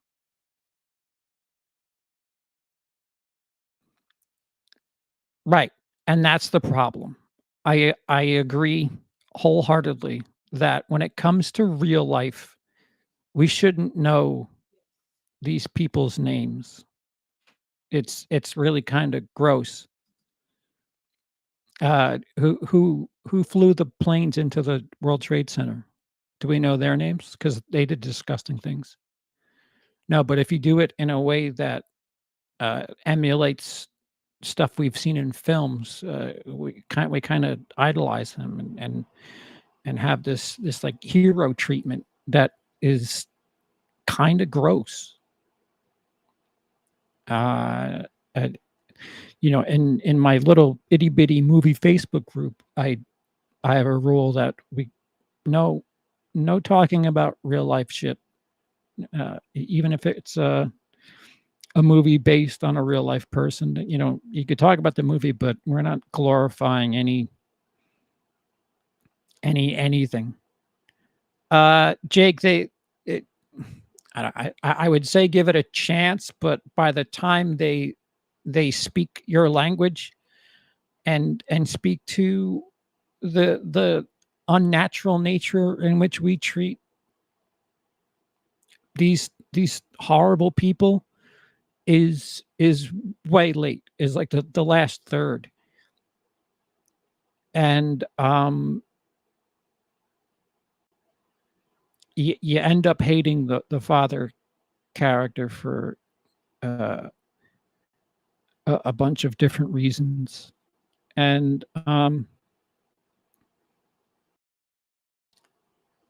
I don't know. Trying to understand why people do certain things should be the first thing, not glorifying them, not idolizing them. Trying to understand what would make somebody do something like that would be the most important thing I would think. Not passing blame, that gets touched on. Um, it's not my responsibility. I had nothing to do with it. You know, fuck, who cares? You know, that you know, whatever. Nobody's trying to charge you with a crime. We need to figure out why this happened so we don't have stuff like this happen in the future. I mean, one I think the priest suggests that serial killers have started popping up more and more is because of the interstate system. You know, you can kill somebody and drive 1,000 miles and get rid of the body and so on and so forth. Then he says, well, there's also porn. That didn't really start till the 70s, which Pearl would say otherwise, for the record. You know, people would blame violent video games and all this other shit. And we've gone from people, you know, killing, you know, it's the big trait, the trope, if you will, when it comes to serial killers is they'll usually kill people that nobody's going to miss. And I use quotes when I say that. Prostitutes. In this movie, they certainly do a fantastic job of covering what America felt about homosexuality in the early 90s. And police make a underhanded line like, am I going to have to delouse myself because they visited a homosexual's apartment? Again, back then they thought that AIDS was a homosexual disease. So we're all focusing on the wrong thing, and now people are using guns to kill a fuck ton of people, and guns are fucking way more effective than knives. And if we don't stop arguing over whose fault it is and all this other stupid nonsensical bullshit, it's just going to get worse and worse. Try to understand why people would do this, and you know why somebody would get to a point where they just devalue another person's life like that and go to such great lengths. They do kind of come up with a bit of a theory why Dahmer did these things. Apparently he was turned on during the separating process of his victims, and came to climax with one in particular. I don't know if that implied that he was also doing sexual things during the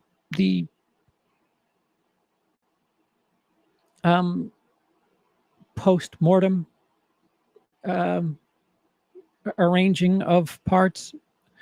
Oh, I don't like talking about like this. But you know, that is something that you need to get a doctor on, or a series of doctors. And you know, how can something like this turn somebody on, and how do we treat it? The same way you would think about somebody who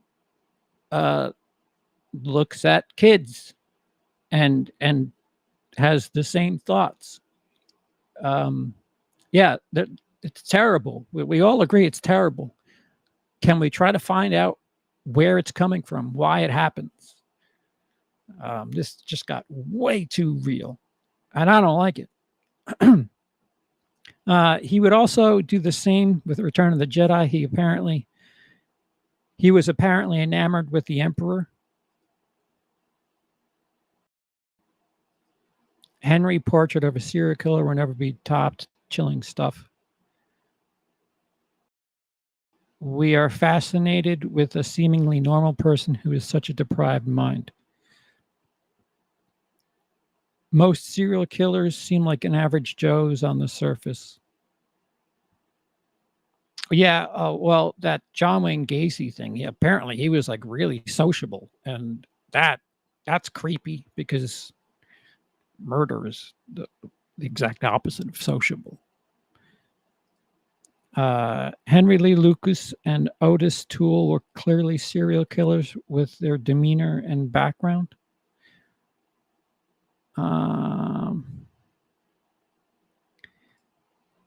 I used to work with a guy who collected murderabilia, personal items that belong to serial killers.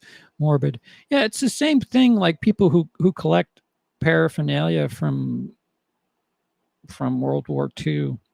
Uh, the side that lost is what I'll say. You can never understand a deprived mind. Sometimes when certain people are threatening nukes, why was Hitler the way he was? Some people are just not normal.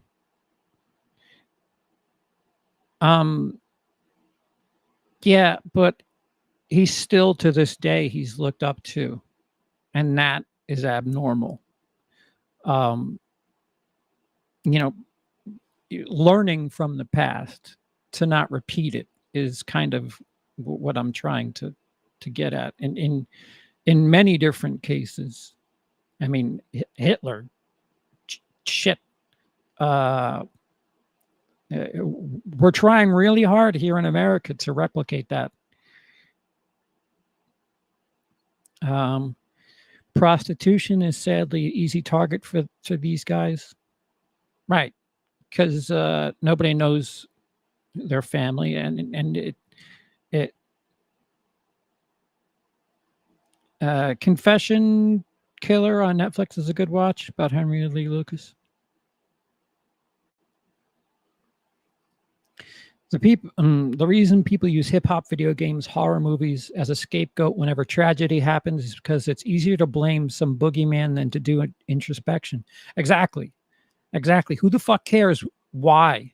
Like who cares? Not why. Excuse me. Who cares what your excuse for how this happened was? Let's try to figure out why this person did it. And if it is video games, what was it that triggered that? Or music. I'll never forget Judas Priest, a heavy metal band, got sued because their fans committed suicide, and the parents blamed it on the music. And it's like, I don't know. I don't know if anybody would want their audience to kill themselves, because then you'd kind of literally have no audience left. Kind of weird. Although Jonestown, there's that. Most serial killers are sexually motivated. Dahmer, Kemper, Bundy, the BTK killer. The BTK killer is something where did they take his brain?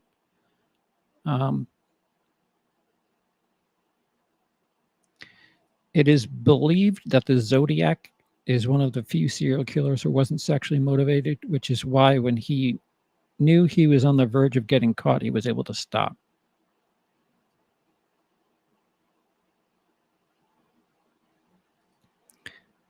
I think everyone has a bit of dark fantasy. I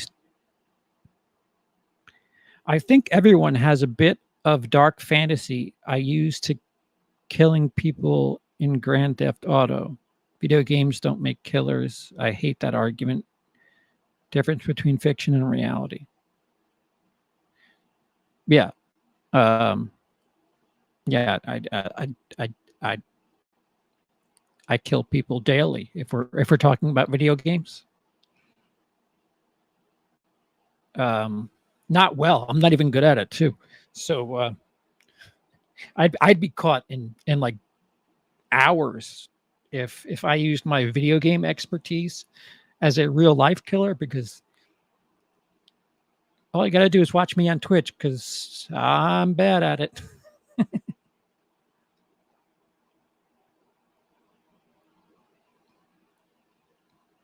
But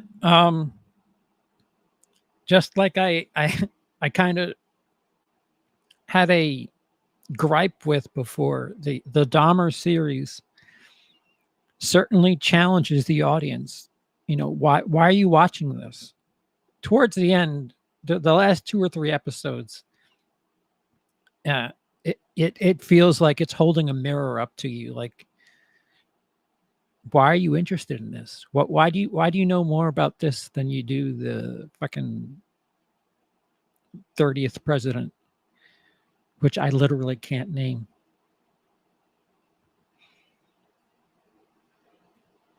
And it's a shame. It's a brilliant point that is merely suggested. Why is there this like pop culture mentality when it comes to people like this? I'll say this: if you see a kid hurting animals, get them professional help. Not good. Yeah, right. Bingo. And we know that from previous knowledge. We know that from previous experience, and this covers that too. And there's an interesting scene that was very different than what they did in My Friend Dahmer. What frustrates me is how many times do you need to fictionally retell the story of people that, you know, we know. We know. What do you have to add to the conversation?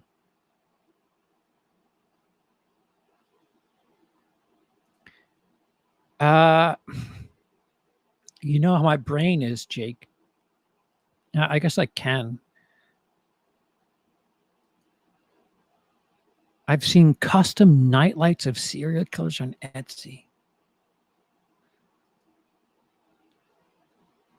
Yeah, see, people say shit. It's like it's so easy to say that person's fucked up, that killer's fucked up. But what about the people that are like really, really, really into it? Like, fuck, I can't tell you how many times I get suggested true crime shit on YouTube. Like, why does that fascinate us so much? That we could be so horrible to each other. It's the true part that gets me. You know, fiction is one thing. You know, fiction is supposed to be a release. The true stuff is where I kind of like. No, I don't. No, that's not entertainment for me. I saw a custom action figure of the Zodiac Killer once. Yeah, and I don't know. Well, you know what? I don't know. Some people, I, I, I would love to know. I would love to know, like what, why do you think that's cool? And again, they touch on it in the series, and it's kind of it's kind of wagging its finger at you in the audience. Like, if you think like this, you're just like this person. True crime stuff can be compelling or trashy depending on the intention of the person behind it. Yeah.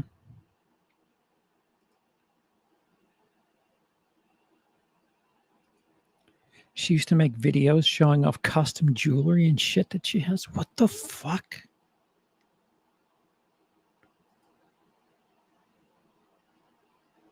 Like, people devote time making artwork and being creative towards somebody that really, really is not kind of, but was a despicable person or despicable people. Like, you're taking time out of your day to devote, I don't know, envy. It's one of the 7 deadly sins. Never mind the murder part. All right, so Emily the Criminal. Oh, fuck, what do I remember about this without giving it away? Yeah, so Emily the Criminal, Aubrey Plaza, blah, blah, blah, blah, blah, yeah. I just Googled Zodiac Killer action figure and several of them popped up. There's a movie about, I think it was produced and made in Australia about the guy who was behind the shooting at Port Arthur. And it's very, very non-glorifying. And it doesn't show you anything. If you're looking for it for like that anti-hero porn, it's not your movie. But it was an interesting watch. Again, I won't call it entertaining, but it was certainly an interesting watch. I forget what the hell the name of it was. It was his name. Like professional looking figures of him. Yeah. Emily the Criminal. Aubrey Plaza plays a again, whether it be a Uber food or fucking DoorDash or just a restaurant where she delivers shit. She fucking full-timer making next to no money and gets an opportunity to do something illegal for a fuck ton of money to somebody who works, paycheck to paycheck, and works a lot for nothing, next to nothing. Excuse me. It's not like she's not getting paid. And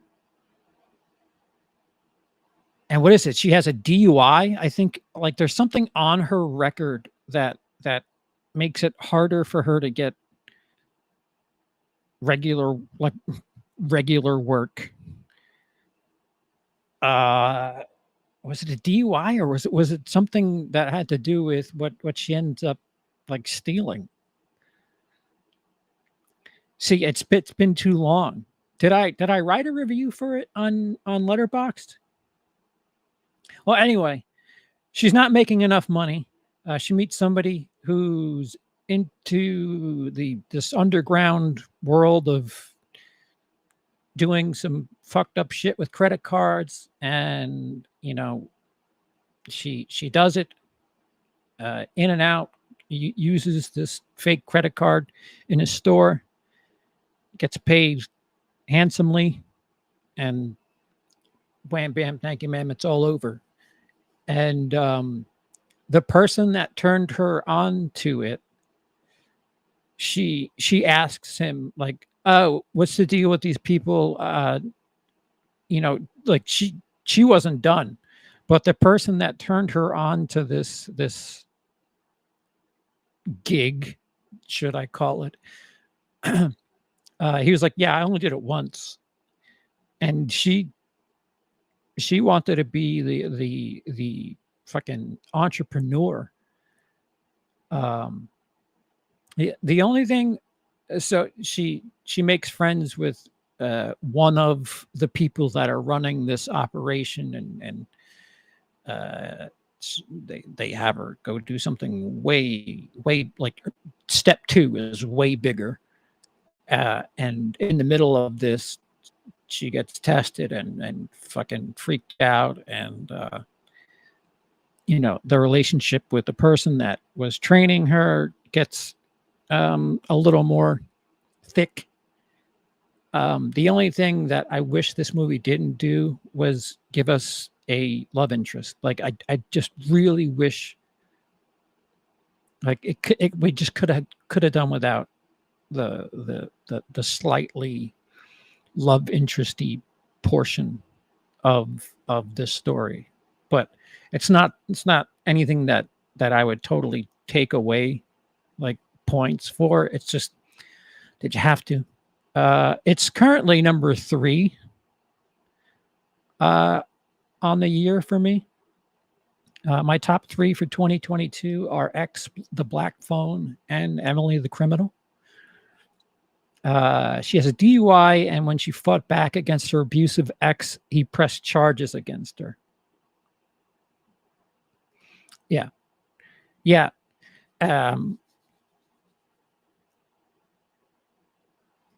There is a site which would let you be the proud owner of Dahmer's prison used autographed Bible for the low price of 15 grand. Jesus fucking hell.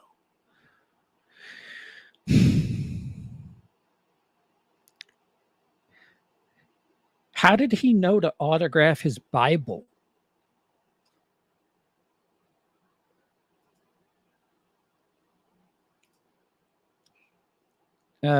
CEO Rossi Juice from Sons of Anarchy does a great job of Yusuf. Sets you up to think he's sinister, but ends up being sympathetic. Yeah, right. I just can do without the extra step is all. You can even get silverware that was in his drawer when he was arrested. Who would want that crap? I see in the series, and I do know this in real life, somebody bought all of his shit and destroyed it so that nobody could, have any sort of what is actually happening anyway. And they cover that in the series too. So I'll kind of leave that at that. But Emily the Criminal, you understand why, the risk is worth the reward when you consider the various steps that she takes and just how it tells you a lot about the system. If you make a mistake once in this country, everything gets way harder. And it's a great movie to let people in on just how difficult it is for people who, might have gotten drunk and fucked up and whatever the hell.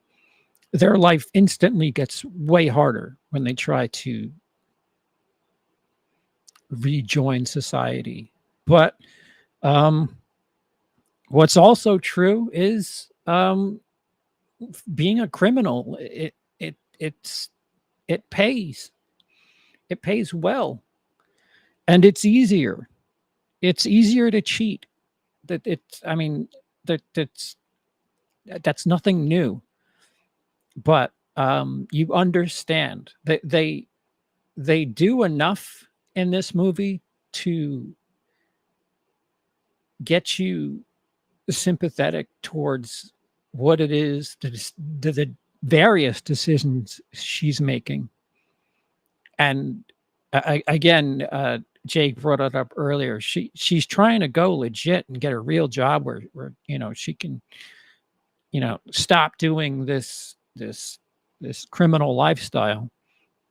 But the only way she can get in is if she is a 6 months, was it? It was a fucking 6 months unpaid to see how she is, and she gets turned off by it, and it's you said those words, not me. This movie is if you want to tell somebody that socialism might actually be a decent idea, Emily the Criminal might be one of the first movies you'd throw in.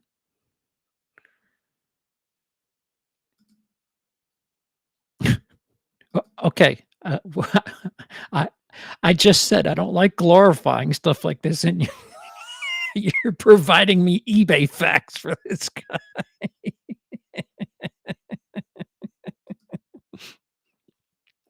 It's also about how we as a society claim that we care about reform when in reality we don't. Emily has the potential to be a successful artist. Our system doesn't allow her to be anything else. Yeah, no, rehabilitation is what prison is supposed to be. You're supposed to rehab and you know, learn from your mistakes and, we're supposed to be as a Christian nation, we're supposed to be forgiving and let this reformed person back into society, but once you trip, that's it. That's it. And, don't get me started on private sector prisons. I don't know how you can have prisons for profit. That's, that doesn't make sense to me. That how can you how can you have fuck in a more balanced world, she'd be Emily the artist, but instead she's Emily the criminal. Yeah, yeah, and I've gone way long. Um, to all of my channel members, I appreciate you joining and taking part in this exclusive. You've seen other exclusives, um, in I don't know what they call that, the homepage or whatever. This month is going to be busy for me. We have 31 on 31 that I'm currently already already setting things up, uh like what fucking fonts I'm using, what clips to get, what all this stuff. I'm already prepping for a video that I'm not make that won't be on the channel for 36 days. But I've slowly been doing things for it. And then there's gonna be the Halloween ranking, which will be right before it because um and before that I have a a film. No, not a film, a video that I have a partner that provided something that you will have the opportunity to get a discount thanks to this video where I'll be letting secrets out on that. If you're a patron, you have access to what that video will be. Um, 1 month after patrons had access to that, I will let members of the channel have access to it as well. But I appreciate your support. Private prisons are basically legalized slavery. Yeah, yeah, yeah. I miss Europe. I really do. Is all I'll say. For as much as people talk shit about fucking Venezuela, I'd like to combat that with how about Denmark? Um, and my time in Scotland. I should make a CP Tours Hospitals of the World channel. It might get more clicks than this, but I had a spinal event in Scotland, and they took care of me. And yeah, I had to wait, but um, if I was in a hospital in America, I'd have to wait. And they took care of me, and I didn't have to pay for any of it. And they gave me medication on top of that, and I didn't have to pay for it. And I wasn't judged when they gave me narcotics. What a bizarre concept.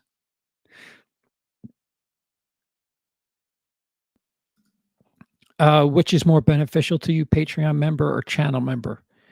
after today, Patreon member. Um, if you would like to join the channel, do so by today, the 25th. Other than that, let me help you out here. This wait, why did that what happened? That's not supposed to.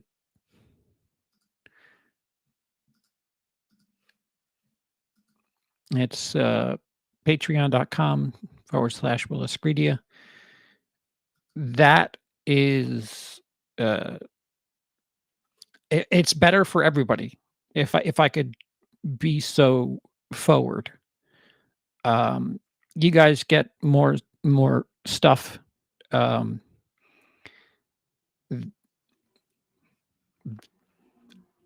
I have a beneficial part of it too that isn't nearly as bad.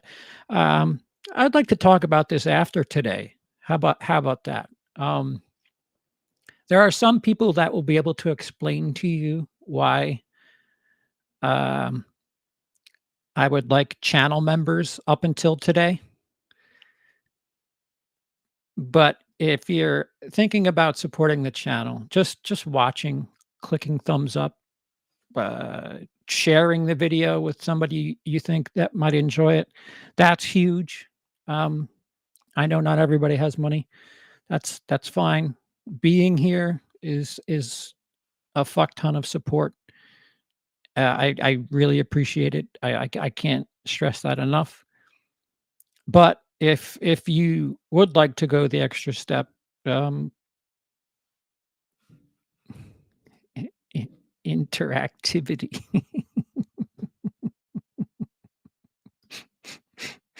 Yeah.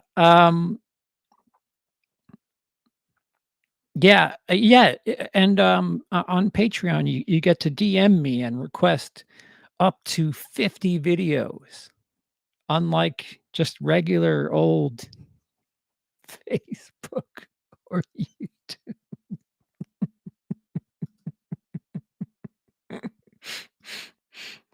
And feels like, if you want to have a dancing monkey, support the channel financially and tell us what you'd like to see. Um, but I appreciate it. Again, um, there's a special event video that I'm just merely doing. It's a voiceover, which I hate my fucking voice. So it's a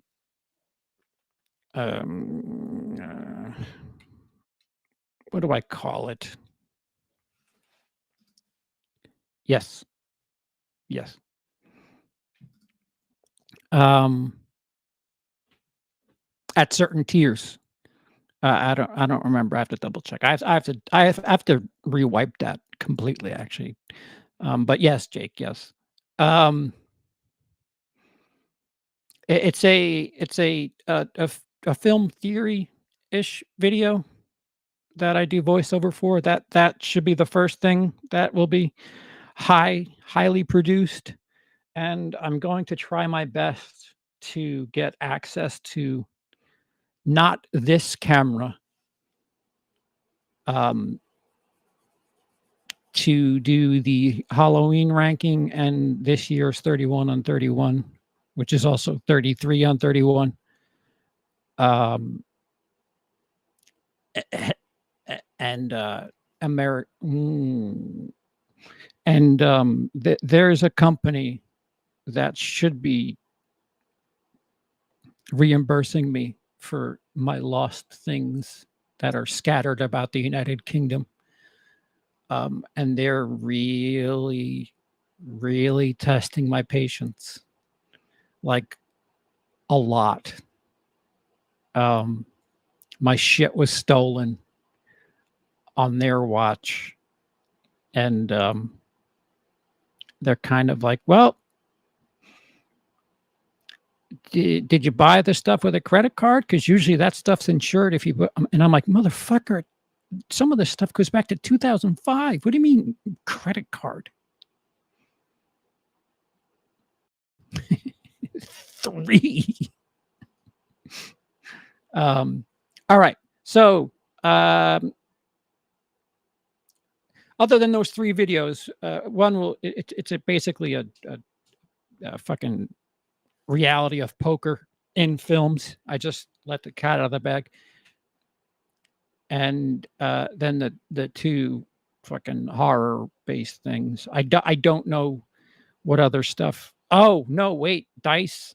I'm going to be dating fictional movie killers, and I'll play that live at some point. That should be fun. I mean, spoiler, I'm probably going to go on a date with Jason. So, if you were curious to know what a date with myself and Jason would go like, Daddy.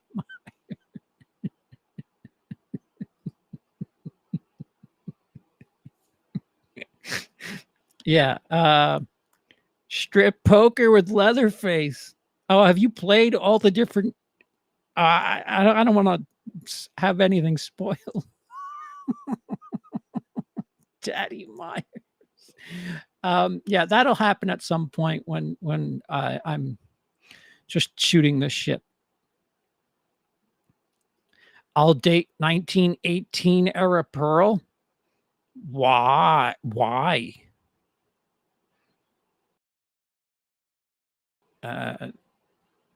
That's high maintenance to say the least.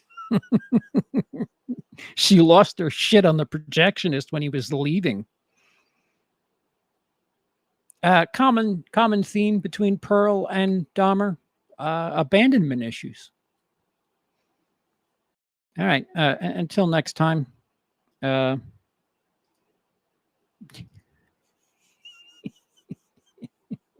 no, I saw what she did to the Scarecrow. Where's Norman? Mom won't let him out of the house. All right, guys. Well, we'll see you again sometime soon. Thank you for taking part. Thank you for supporting the channel. And thank you for everything else.